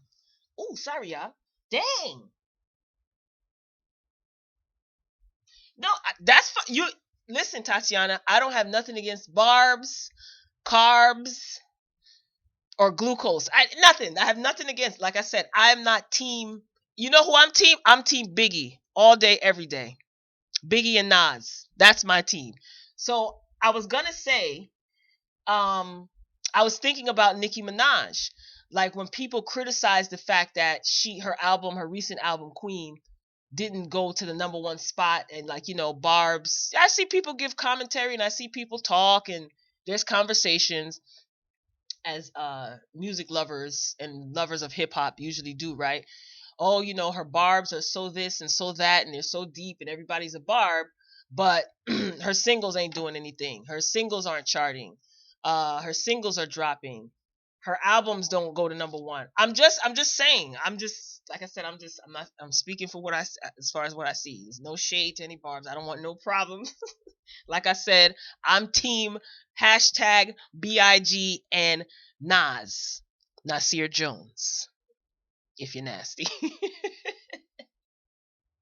Yeah, I'm not into all of that. Like personally, I don't be like, yeah, I'm team this gang and clicking and clacking my tongue. If that's what people want to do, it's all good. I understand people love artists for different come on, 36 Chambers. Listen, y'all gonna have me on here forever. I don't know if you guys remember that live that I did on a Saturday when I was talking about Mace. Uh the issue that he had with Diddy when Diddy gave that speech at the Grammys. You remember I took it all. I was on that live I think for 2 hours. Going down memory lane, schooling people about the locks. Free the locks. Anyway. Car. I'm a clown. Like this is me. I like Nicki Minaj with clear. That's my woo Biggie Nas word. Nas is cool. She needs to get with Missy. You know what? That would be a good collaboration. That definitely would be a good. But Missy's probably like, you too hot, Meg, and not in a good way. Megan is making the same mistake that Joe Budden. Joe Budden is also from Jersey. He's from Jersey City, actually. Yes, yes, yes. Come on. hip hop connoisseur. Uh huh. Yep. Now look at his career. But you know what? I like. Well, he doesn't have a music career, but I do enjoy Joe's commentary when it comes to things hip hop.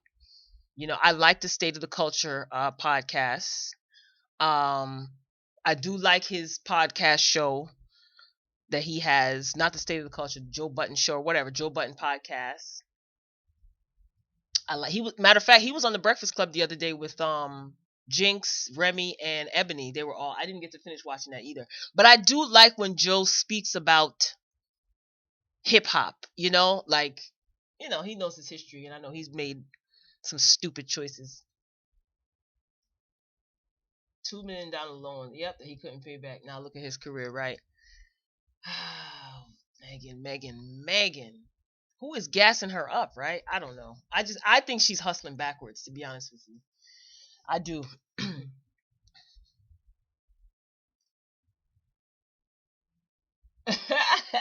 You bump yikes every day. Tupac, Biggie, Nas. Okay, come on, Lauren Hill.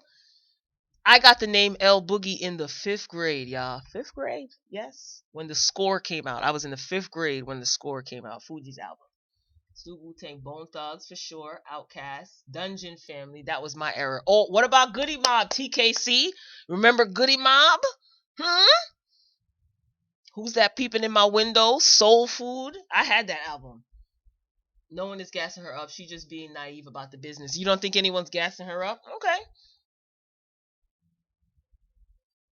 I said also too that she's probably playing dumb and she's trying to finesse her way because she gives me real pimp hustler vibes. That she's trying to finesse her way out of this situation and she's trying to play, coy. And Goody Mob is part of this. Yeah, that their first album though. Goody Mob's first album. I don't think she could have came up with all of this. It's Rock Nation. Um, what's his name? Jay Prince. Like I said, my What the Friday video that'll be up later. Jay Prince named one of Rock Nation's employees in his statement that he gave on Instagram when he addressed the situation because he's saying that his name was mentioned in this lawsuit that Meg has against the label.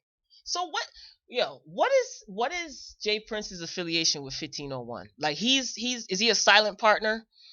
I know him and Carl Crawford are friends, but is he part owner of 1501? Because when they say owner, CEO, or whatever, they're always saying Carl Crawford. So what is Jay Prince's affiliation with this record label? Like he put up the money behind it. What? Like he's a silent partner? Like what? What's his deal? He's affiliated with it somehow. Investor. I figured that. I said that on a live earlier this week. I said he's probably a silent investor or he invested money some way somehow. Not necessarily silent. Yeah. Makes service look like food. Yeah. Hiring her own lawyers and managers, industries. Wrong for not sponsoring her. No morals involved. Yeah, he invested in independent labels. Every time I hear Jay Prince's name, I just think of that Biggie line, not from Houston, but I rap a lot. I know that's corny. I always just, for some reason, every time his name comes up, I automatically think of that that Biggie line. Tatiana says she thinks it's Rock Nation. I wish Andre 3000 would make something. Outkast was the ish. Yes. Southern playalistic, Cadillac, funky music. hmm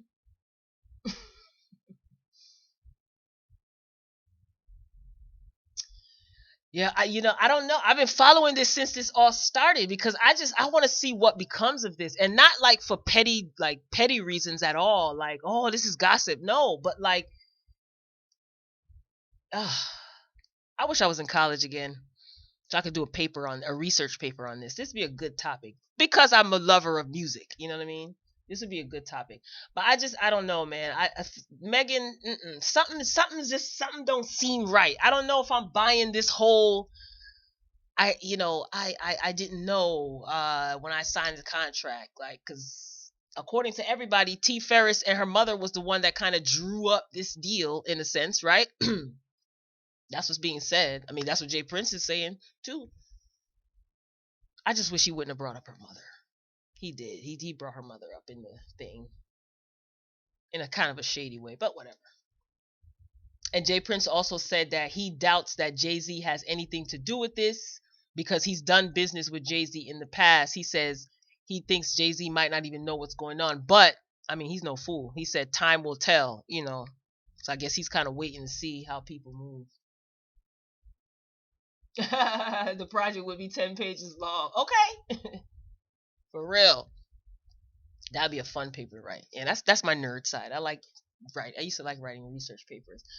But yeah, I want to see how this plays out. Like just from a business aspect, and then I just don't know. I see game being ran here, and I'm interested to see how who's moving which way, and what's gonna become of this, and how, whoever's moving this way, if it's gonna work in their favor. I don't know. It's like a mystery to be solved. Plus, it has to do with music, So I mean, or the music business. So yeah, but yeah, I'll be touching on that later. But it seems like every day a new story is coming out. But she's promoting. Has anybody listened to her let me stop saying album. Her EP, Sugar? I haven't.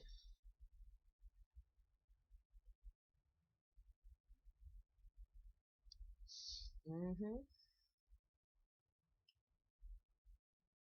Mhm. Yeah, the restraining order is temporary. They're supposed to be going back to court next week, Friday. Of course. Of course. Of course. TKC for real. 5001 is now forced to protect themselves. Yeah. Oh, you don't listen to her music? You listen to it, it's pretty good. Is it better than Fever? Fever was all right. I like Fever. You could hear Juicy J's influence all over that. Same sound? Okay. You're not really a fan of her music like that. Dang, she really no, no. Dang, she really don't have it. Tatiana says she has more Insta followers than actual fans. And judging by this small sample of people, you might be right. I didn't listen to it either. I liked Fever though. I did. Yeah, I did like Fever. I'm sure I'll hear something on the radio. Yeah, she did a video for the song Bitch. She has a video out for that. Dang, is she gonna end up being isolated? Are people not gonna want to work with her? You gotta crawl before you see. What do I always say? Y'all be slow to speak and quick to listen, and quick to watch too, right? I say that all the time, don't I? Why you got on that IG girl and start talking your business about having meetings with this one and this one looked over my contract, and that's not how you do it. Yeah, Fever certain songs were dope. I don't like her as an artist. I heard her rhymes before. She got good rhymes, but not a groundbreaking lyricist. True. It's something. I mean, who has we? True, I agree with that. She's she got her little lyrics. You know what I mean? But okay, lyrically, Young Ma or Meg The Stallion. Not never mind their sound, just lyrically, just the lyrics. Never mind their songs, their popularity of their songs, just lyrically. Young Ma or Meg The Stallion. I feel like I'm at like the lunch table in high school again. We used to have these type of conversations all the time. Yeah, for real. This Instagram is like getting out of control. Because all you have to do, press a button, and everybody is watching. Everybody has an opinion. I mean, yeah, lyrically, neither. If you had to choose, dang, tough crowd.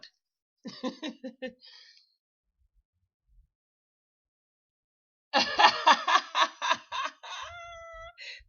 did you call me Boogie? I love it. My friends still call me that to this day. Only my family members, my immediate family members, call me by my actual real name. Everybody else, L, L Boogie. That's so funny. I love it. Meg, okay, so Meg over Yum. Lyrically again. Remember, just talking about lyrics now. Lyrically. Not popularity or anything like that, or like whose song choices are better, just lyrically.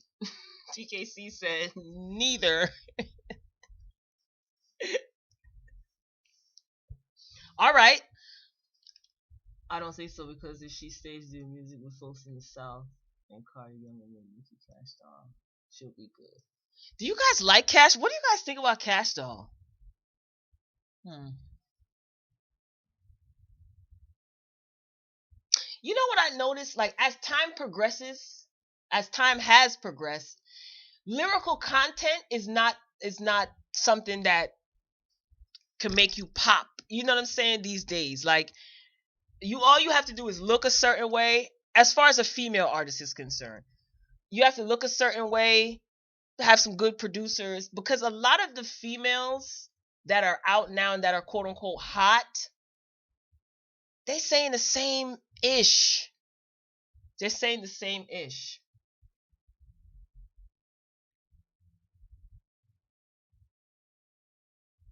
You're not impressed. I trust me. I understand. I understand. I like your man with swag is different. I don't think Meg can rhyme though. Cash Doll, yes. So you like Cash Doll? Tatiana, you can't stand Cash Doll. Cash Doll is aight. She aight. In the 90s, there's Lauren Hill, Missy Elliott, The Brat. First of all, I still think The Brat is Mia X. Oh, you took it back. Yeah. The Brat is.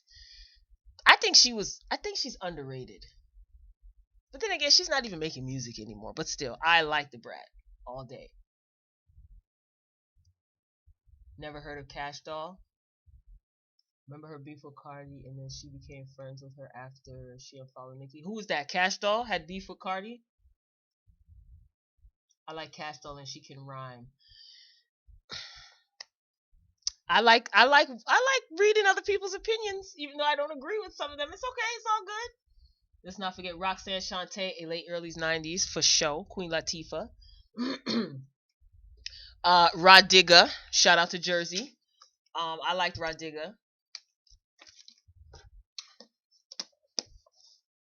Oh yes, trust me. I never forget. I never forget my blood. I could talk about this all day long, as you can see. All day long, y'all. Music, when it comes to music, artists, rap artists, R&B artists. I got kids rocking with Missy.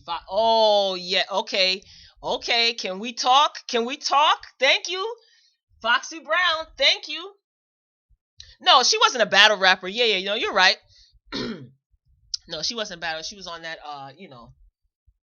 Oh, we're okay. I guess because I said Young and May and Meg battle rap. True. No, she wasn't, but I did like Foxy Brown. Okay, can we talk?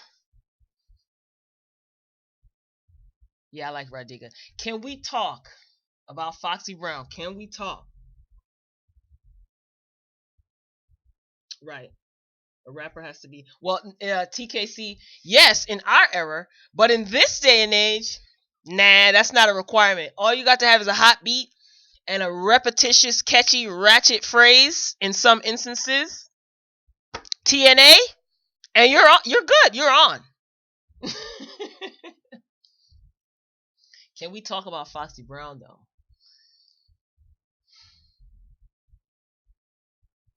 I'm gonna say this, and I don't care because I got beat up. I think it was okay. I don't remember who it was that tore me up for this video when I talked about Little Kim. I'm gonna say it lyrically. I'm gonna say it. Foxy Brown was a better lyricist than Little Kim, and I know a lot. Listen, I love Kim. I love Foxy Brown, Little Kim. That whole listen, I do, but I don't think like we're just talking about straight up lyrics, not likability and shine and fame and who had the better songs or who looked better. We're just talking about raw lyrics. I think exactly. Thank you, TK. You took the words right out of my mouth. Tatiana, don't do me. Don't tear me up. Foxy Brown was a better lyricist than Little Kim. Real MCs don't need. I wish I could pin that comment, but you can't in the live chat.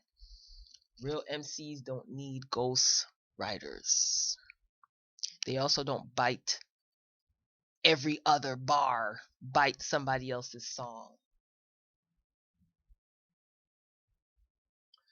Foxy Brown was a better lyricist. Biggie wanted Foxy Brown to be a part of Junior Mafia. I got chewed out in that Little Kim video. Some of the comments I had to delete because y'all was cussing. I told you, I don't care if you disagree with me. Just don't cuss in my chat. Don't mess up my bag. I love Little Kim too. It's I get it. Trust me, a lot of people gravitated. Listen, I got snatched up for singing a song, for even sneaking and buying hardcore, listening to it in the house. My mother caught me. I'm lucky to be alive. I think I told this story. MC Light is definitely a better lyricist than Foxy Brown. Of course. Of course, of course, of course. I agree. But a lot of people want to fight and argue. I mean, everybody has their opinion. That's why I have to keep reiterating lyrically. Foxy Brown was that deal.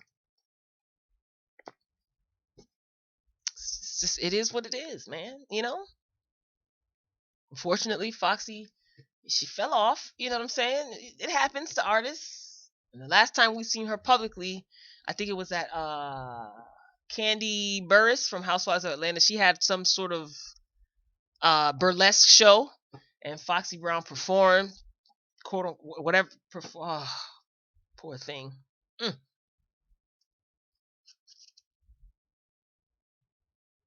All right, let's get into some things. Tatiana, you starting trouble on this Friday, I see. You know I'm going to choose Biggie. I just don't know if you could compare the two. I don't know if you can compare the two, but of course people do. Right. Yeah, Little Kim was like a character, a showgirl, a performer.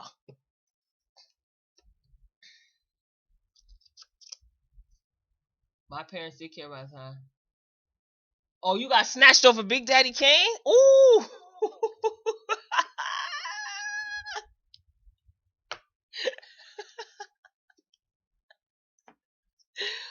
Oh God. Oh snap. Biggie was a lyricist, Tupac was a poet. I don't disagree. Biggie is my absolute favorite Black American poet. I posted a video. It's a short video. I wasn't able to. I don't for some reason. I don't. I didn't post it to YouTube because I was reciting the lyrics to Juicy. So it was the last day of Black History Month. So I said in honor of uh Black History Month comes to a close, I wanted to recite a piece from my favorite Black American poet. So I'm pretty sure people were like, "Oh, that's nice." And then I started. It was all a dream. I used to read Word Up magazine. If you follow me on Facebook, you will see it. It's She Royal B, 3 separate words. It's up there on Facebook. I'm a clown. Biggie was just the dopest storyteller. It's just like, and then you know what's crazy? When you're young and you listening to these things, and I used to like write down the lyrics and pause it and write down so I could learn the lyrics quick. Oh my God, I'm such a dork, right? And then it's crazy as you get older, you like, oh, that's what he meant when he said that. I get it now. Like, oh, I totally get that metaphor. I get it. It's just, I don't know. Biggie will never get old to me. I can listen to Biggie all day, every day.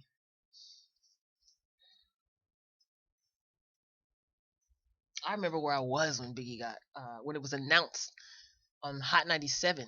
It was a Sunday when Biggie got killed. I know. Talk about obsessive fan, right?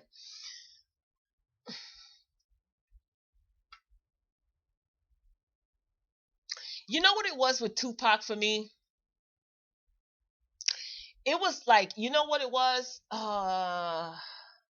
It's not that I didn't like Tupac, but his shenanigans, yo, like stuff that happened outside of the music really got on my nerves. Like it just, yeah, yep. He made you feel what he was saying. Biggie was very smart. Tupac was smart too. They both were great. They both were great.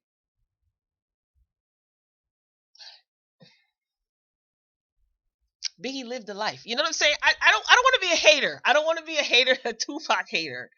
You know, Biggie lived that life. They lived that life. Well, you said Tupac is better, is greater than Biggie to you. Okay, I respect it. It all depends on what you like. You can be a hip hop connoisseur, a lover of the art, but everybody's preferences are different, and I respect it. I respect it. But Biggie was it for me. If I had to choose between listening to like the Biggie song and a Tupac song, without a doubt I would choose the Biggie song. That doesn't mean that I don't listen to any Tupac. No, that's not what it means. I used to stay up late to listen to the underground college stations. Yep, taking music off the radio. Word, and then you would hit you would pause it when the commercials came on because you wanted to make it seem like, see, a mixtape to me back in the day was when DJs, like DJ Clue before he, when he was on the come up. Everybody had their local DJs. I think DJ Clue at DJ SNS, DJ this one, that one, or whatever, and they would be shouting all over the all over the song on the tape, and they would be mixing the songs with different beats and stuff.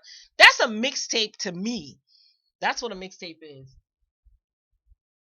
Sometimes I tape the whole say Tupac lived the life too. Don't forget who his family was. What life are you talking about? Tupac had a longer career than Biggie. True, he did.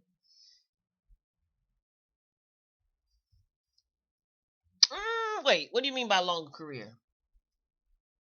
Yeah, that's what they used to be. Okay, so see, that's a mixtape to me. EP, I don't think we ever heard like EP back in the day. I don't know, maybe, but it was mixtapes, which was mixed songs, your favorite songs to different hood beats. The DJ screaming all over, clue, clue, clue, all over the tape, and then you had albums. But now a mixtape is something completely different. Yeah, this type of mixtape thing is new. I'm like, mixtape. They still make mixtapes, but a mixtape is like a mini album, right?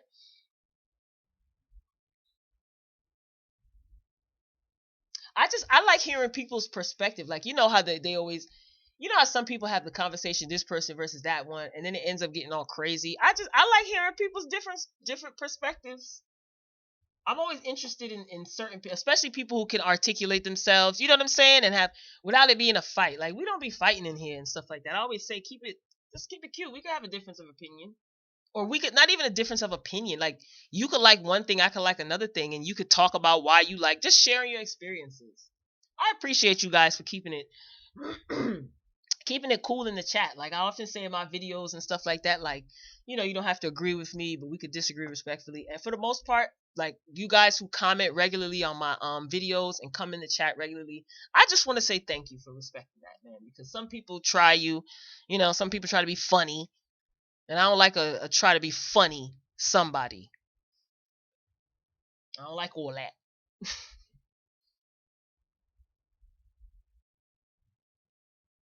Oh, Tupac had mad songs, more songs than Biggie. I think that's what he was trying to type. On the super, ooh, yo, only me. With Puffy. Yo, Super Cat is my guy. First of all, my favorite genre of music is reggae dancehall. That's really all I listen to, mostly throughout the house all day, every day. But yes, you took it back. We took it back. Basically, an EP is a CD of singles. Right. Okay, that makes sense. Tupac was in the streets. Big Sky educated him. The LA gang culture and street life. Mika Shakur and Matuda Shakur looked out for him until '94. Things went down from there. Tupac was in the LA gang life after he got out of jail. He was he in I'm not trying to be funny. I'm just saying when he was in Digital Underground, he wasn't in no gang life. Tupac was from Baltimore. Went to a performing arts school. School me unless I'm wrong.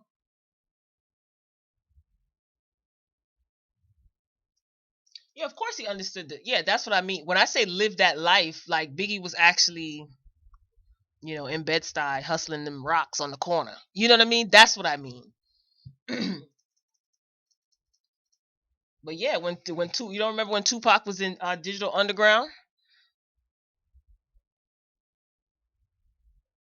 He wasn't even on no thug stuff then, right? Like, what happened to that guy?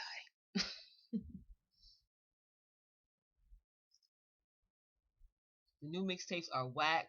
When I was young, all I dated was DJs and producers. Okay, word. hmm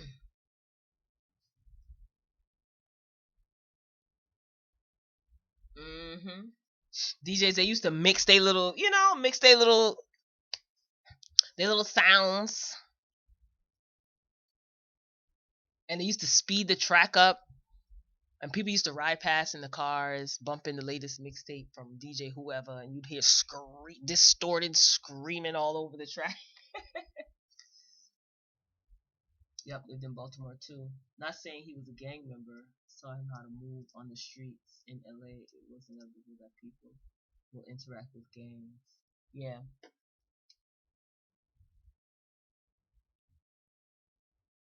Yeah, so that's basically when basically after he got out of jail, you mean, or while he was in jail.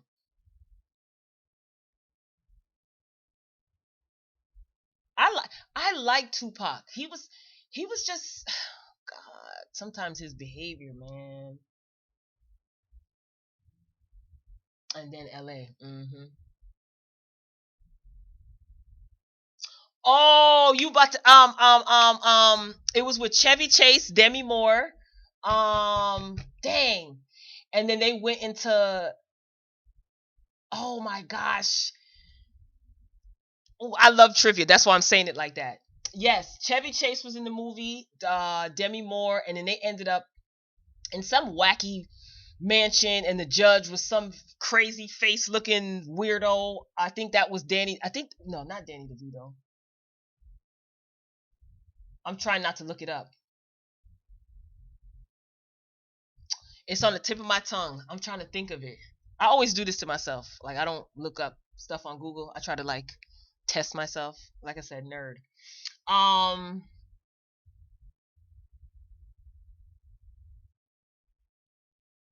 Tupac made Big Sky when he was 18, so before he went to jail. Oh, okay, Big Sky. Oh, did he? Okay. Um, that name of that movie is on the tip of my tongue. I've seen that movie many a times.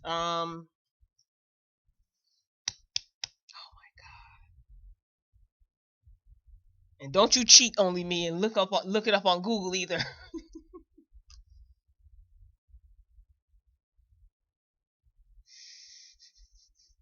I said it was, yeah, Chevy Chase, Demi Moore. Um, that movie used to come on a lot back in the day. Wow. Oh my God. I'm so glad you guys are in the same. Most of us are in the same age group, or, you know, I love it because we can all relate. What is the name of that damn movie?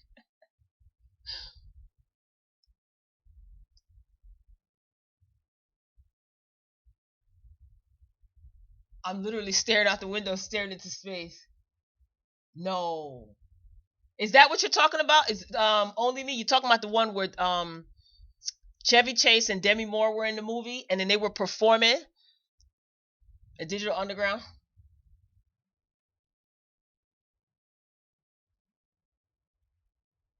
Yeah, it's a weird movie, right? It was like some dirty little roller coaster thing, and then they had to go see a judge. Um, oh god, I know exactly what movie you're talking about too. I seen that many times back in the day. I can't remember the name, and I'm not googling it either. Mm-mm. Google is destroying our brains. Oh god, it's something all about the not no, not unnecessary business. Necessary business? Is that what it is? No. I'm thinking of necessary roughness. Unnecessary. Yeah, I'm a huge movie buff too. Unnecessary. And it's funny because me and my brother, we do this all the time. Like, he'll be like, what was the name of the character in that movie that da da da da da? And I'll text him back. Or like I'll do, like if I text him now, like, yo, what's the name of that movie with Chevy Chase, Demi Moore, and Digital Underground was in it? And he'll text me back. Like, we do this like all almost every day. Almost every day.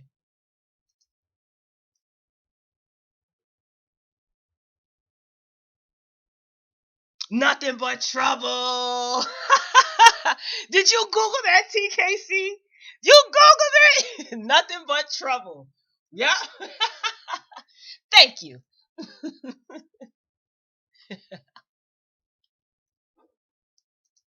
Yep, that's the name of the movie.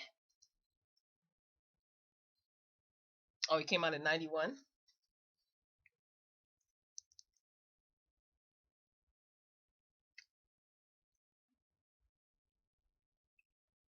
Yeah, that movie was weird, right? It used to be on all the time back in the day. That's one of the old school movies that they used to run all the time, like on a Saturday on a local station. Or no, I think it was HBO. They used to run it on a lot. Yeah, back in the day.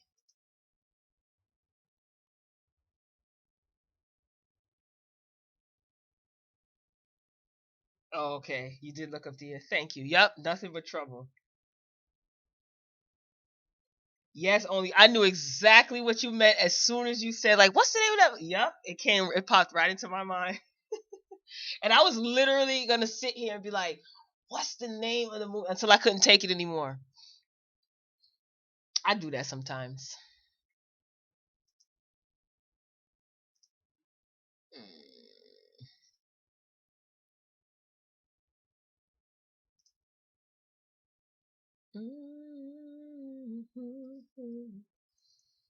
All right, what time is it now?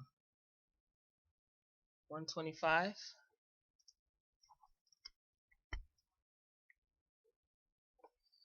Ladies and gentlemen. Yep, HBO, right? See, come on now, I love it. Yep, it used to be on HBO all the time back in the day.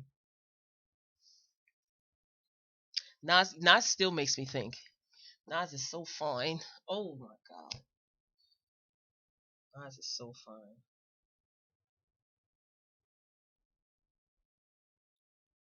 It ain't hard to tell is one of my favorite songs.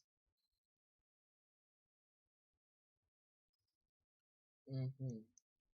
Nasir Jones.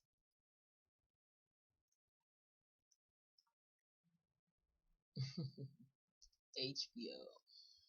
What did you think of Nas's last? Well, was his last album considered an album, or was it an EP or project? That was like 3 years ago, I think. Did you like Nas's last project? I think Kanye did Kanye produce that? I think Kanye was or he was featured on it. He produced it, right?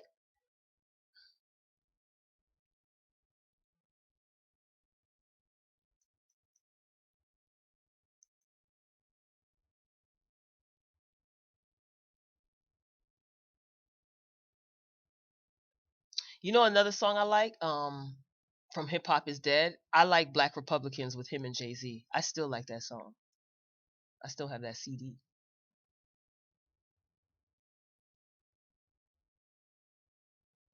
Well, yeah, I know Nas don't do mixtapes, but everybody calling it something different. I have no idea. I guess album, his last album. Don't give Kanye too much. Only me. Don't give my boy Yeezy too much, please. Don't give him too much. You can press the gas a little bit, but not too much. Kanye is my boy. I think I probably will always have respect for Kanye musically. Musically, his personal life, that's a different story. I don't care at all. Musically, I think he takes the right risk, in my opinion. I've always liked Kanye. I know sometimes it's like, all right, Kanye, I don't know, but I like Kanye.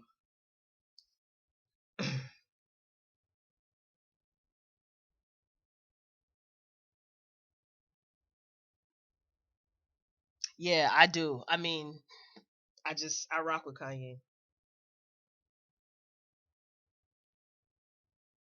Hmm.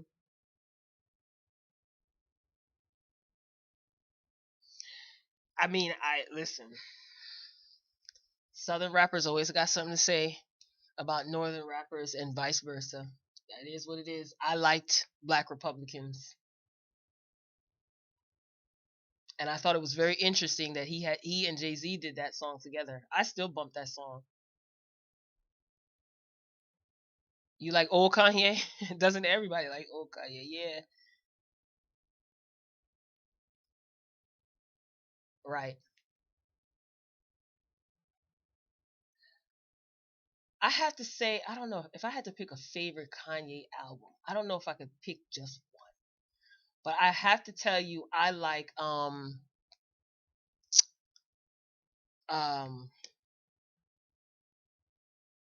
Graduation.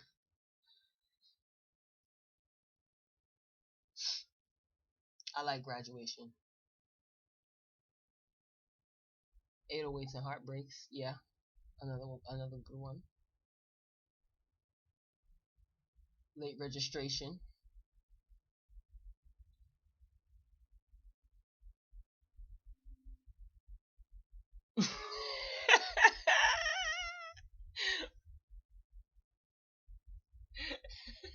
Yeah, you don't do all that whine and crying and whatnot. That's hilarious.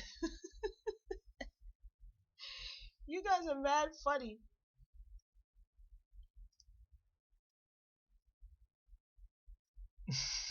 He's too emotional. I think he's a Cancer. I think Kanye's a Cancer, if I'm not mistaken. And Cancers are very emotional.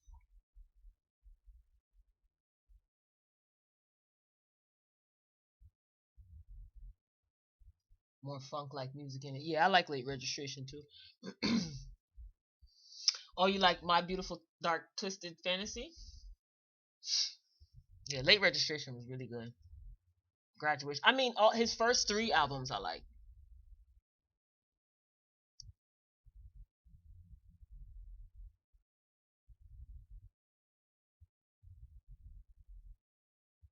The album that I like the least is Yeezus. I only liked one song on that album, Blood on the Leaves. But other than that, I didn't like that album. Oh, Kanye is a Gemini? Oh, okay.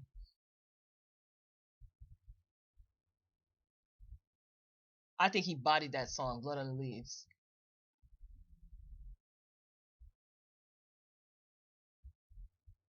I love that song. But I didn't like Yeezus. Let me not say I didn't like it. It's not an album that I would have in heavy rotation, put it that way. Cuz I respect Kanye's work, you know. He may want to go completely left, but artistically he has the right to do so.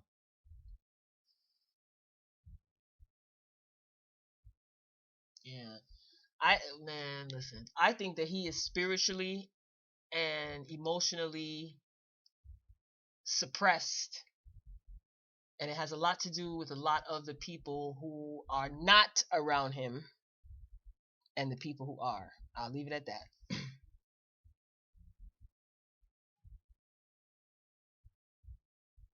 Oh, heard him say is your favorite Kanye song? Yeah, that's a nice song. Every time I go to the airport, right? Like when I'm walking, like when I get off the plane, for some reason in my head, "Touch the Sky" always testify. Always comes up in my, like, when I'm walking through the airport. Like I just hear that song playing. Come up in the spot looking extra fly, just walking in slow motion through the airport. Like that's how I picture it. There's a lot of songs of Kanye's that I do like. That's why he all over the place. Yep, you got to watch the company you keep. You got to watch who has access to your energy. And I'm not trying to sound corny, but it's very true. You have to watch who has access to your energy, who is sucking your energy. Mm. Yeah, his gospel album was pretty good. Very, yes, I did listen to it.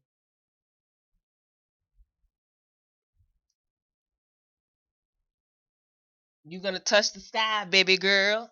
Just be walking through bopping through the airport like, duh, like that would be my theme music.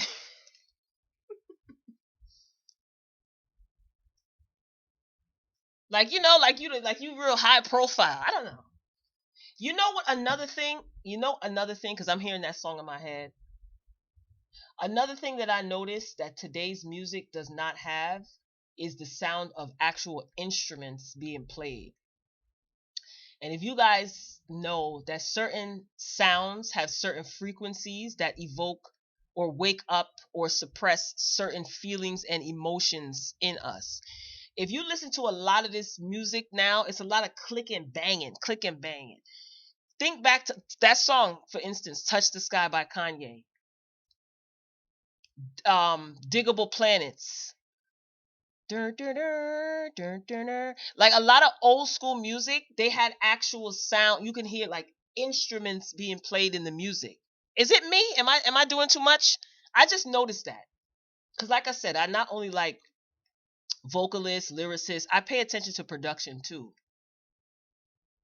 But a lot of this music is just boom bap, click clack, boom bap. It's like it's dead to me.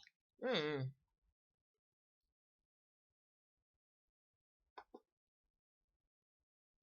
Yes, he did. Kanye used live equipment for his gospel album. Okay, so I'm not the only one. Okay, I'm glad. I'm glad. I'm so glad. It's that stuff is like mind numbing to me. And then it's repetitious. Like when kids are like in preschool, they A B C D, like that has to be repeated until they learn. Like once they get to be like 7 or 8, they're not singing the ABC song to try to figure out what comes after D, right? Maybe sometimes I do, I don't know. Anyway, but this music is dead. It's not awakening something. That's why I'm not moved by it. I promise you, when I listen to music, I promise you, 99.995% of it is stuff from the late 80s, all 90s, and maybe some of the early 2000s. I promise you, it's none of this new stuff. It's not. It's none of this new stuff. hmm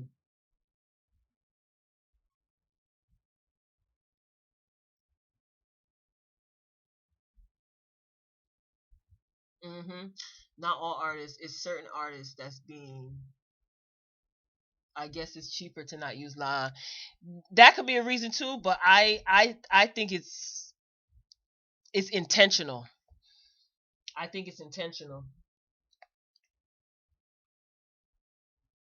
You can be conditioned by commercials. Commercials can condition you, right?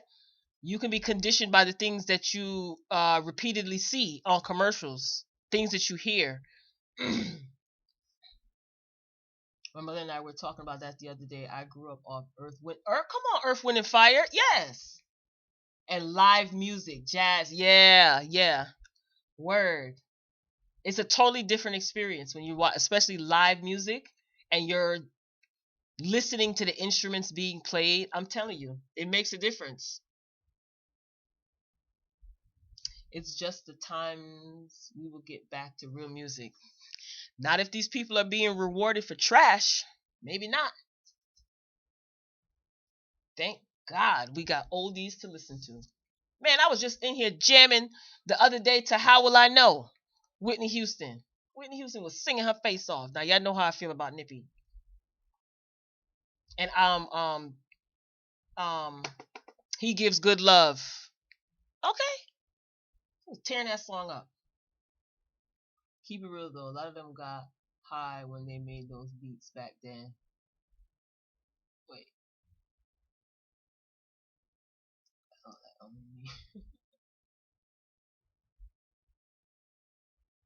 yeah. A lot of them getting high now. Off what is the question? Sniffing markers, drinking cough syrup, and all that type of foolishness. That's why their creativity is stagnated. If you don't just get you some regular green, drink a little bit of Boone's Farm, some Hennessy,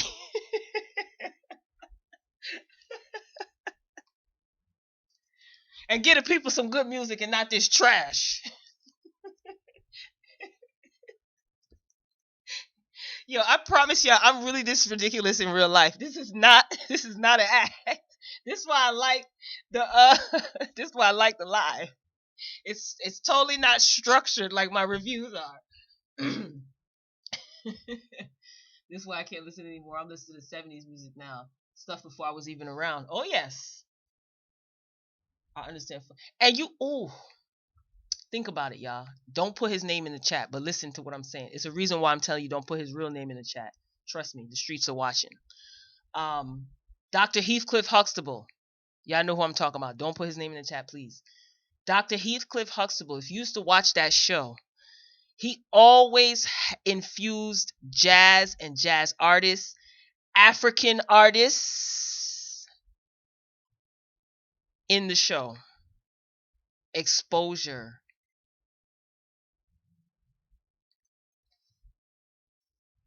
Yeah, they're just trying to push stuff out quick, and it's garbage. Haste makes waste. You notice that? Visual representation of HBCUs just on a sweatshirt. Branding is everything. Again, that's how you can condition someone. Seeing HBCUs. Martin used to do that too, and of course, a different world. But he used to always have different. He used to always have different HBCU sweatshirts or sweatpants on. I love that show. Special place in my heart. Yeah, a different world. My 12-year-old has seen every episode from every season of a different world. Martin, because that's just a requirement. Good times. She likes good times. Because this stuff that's on TV for these kids now is garbage. Garbage. Trash. She's seen The Last Dragon several times. You know what I'm saying? Like, it's my duty as an 80s baby and a parent to infuse good television, good music. She knows about Tina Marie Square Biz, Michael Jackson songs, Whitney Houston songs, The Temptations. Just saying.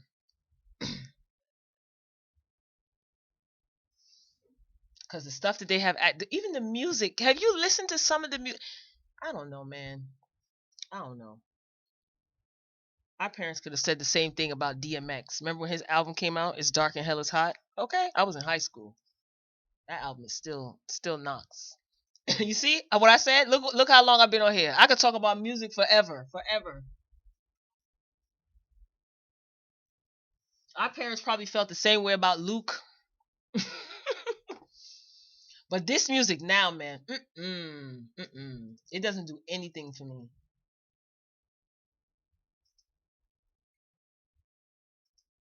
But make me want to check into a rehab center. I can't. To each his own, though. Tupac finished his last album in 7 days, but most of those songs he wrote in jail. But artists today can still study how he finished his album that quick if they just want to put music out quickly. My mom since birth said I was going to HBCU like she did and I did. Now I'm pushing my kids. That's right. Awesome. Yeah, that's what my parents try to do too. But my parents are just old school. They know nothing about new school. We were listening to that this week. Yeah. You ask my baby who's Bruce Leroy, she could tell you who Bruce Leroy is. It's for the culture, y'all. I would be doing the culture a disservice if my baby didn't know who Bruce Leroy was.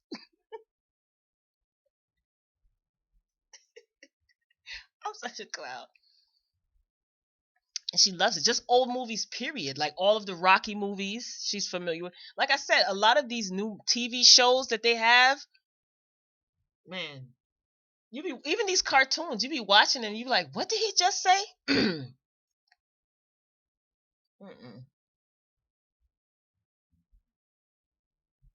HBCU was a cool experience, makes you more conscious. Yeah, I agree. Unfortunately, I didn't go to an HBCU. I didn't have a choice as because I wasn't paying for it. My mother told my brother and I, you when you go to college, like that was always when you go to college, not if. You don't have. I don't have a choice. Thank God for my village, and being that she was the one paying for it, I couldn't. I didn't say a word. It wasn't far from where I lived. It wasn't far from my house, so I lived on campus. My brother and I lived on campus, and we only lived a couple of miles from the school. I think like 8, 9 miles from the school. So she wanted us to have that experience. But there was a large a lot of the black and Caribbean groups were unified. Like there was no discord between any of the groups. You have like we had the hip hop club. Trust me, I was a part of the hip hop club the entire time that I was at college. Okay, we put on shows, we did events, and then uh the Caribbean what the heck was it called? CAFSA. It was a long time ago, y'all. Forgive me. So it was a Caribbean cultural, cultural group. And sometimes the hip hop club would come together with the Caribbean club. The Caribbean club had like Haitians, Jamaicans, Trini, people from Belize, like just all of the black clubs on my campus, because I went to, believe it or not, it's a PWI I went to. But all of the black clubs, we never it was there was no beef, not when I was there. There was no beef amongst everybody intermingled and I think they've realized like, yo, we gotta stick together. You know what I mean? And most of the people were from Jersey. A lot of people were from, out of town, yada yada. But there was no discord between any of the black groups. None. No discord. We all invited and welcomed and helped one another. If the hip hop club was doing something, they were throwing a party or whatever, or having somebody come up there, everybody promoted and helped. It was just it was good to see. It was good to see.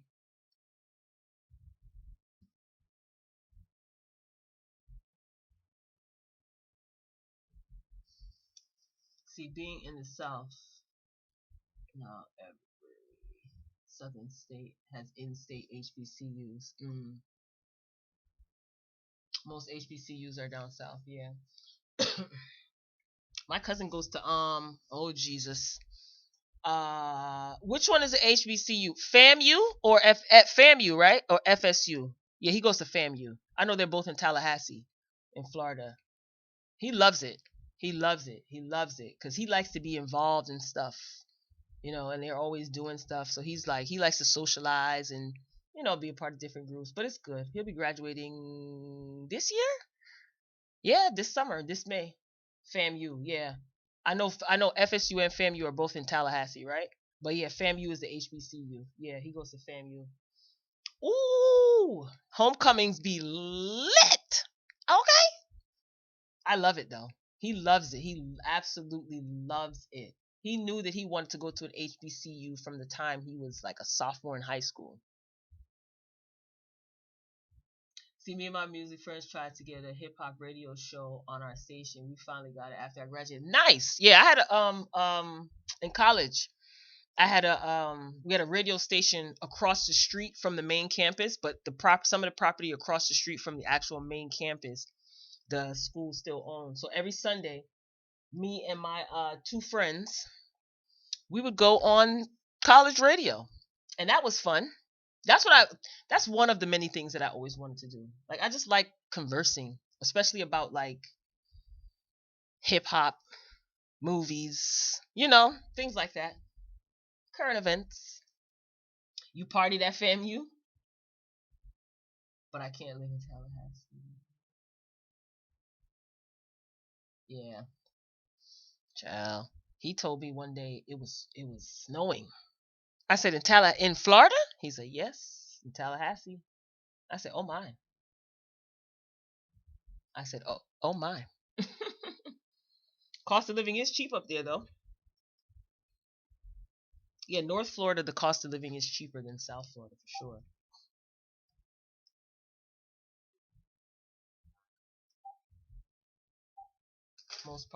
Most HBCUs have a party atmosphere. I wanted to go to Miami State. My mother was like, hell no.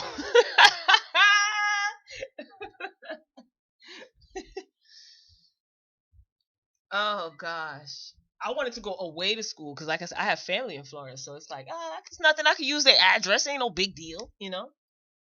My mother said, no, no, no. Out of state fees, I will not be paying, and she was right. Those out of state fees are crazy. But by the grace of God, my brother made it out of college with no substance abuse addiction and debt free. All praises to the Most High. So she got to call the shots. She was paying the bill. Shout out to my village. I only had one job. Make it out there alive, and your grade point average better not be on no blankety blank. That's it. Okay, cool. Otherwise, you're gonna pay for this yourself. So I wasn't the type of person that really tests my mother back in the day. I believed her. I believed her. Oh, but the fun times I had living on campus, man. Mm. One of the best times of my life. Met so many good people that I'm still connected to this day. To this day. Great experience. And I'm like, I live so close to the campus. I don't want to leave home. Why do I need to live on campus? I'm glad that I did. So glad that I did.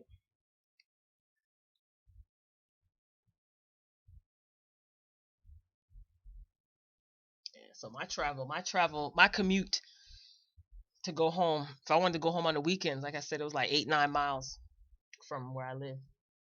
It's not bad at all.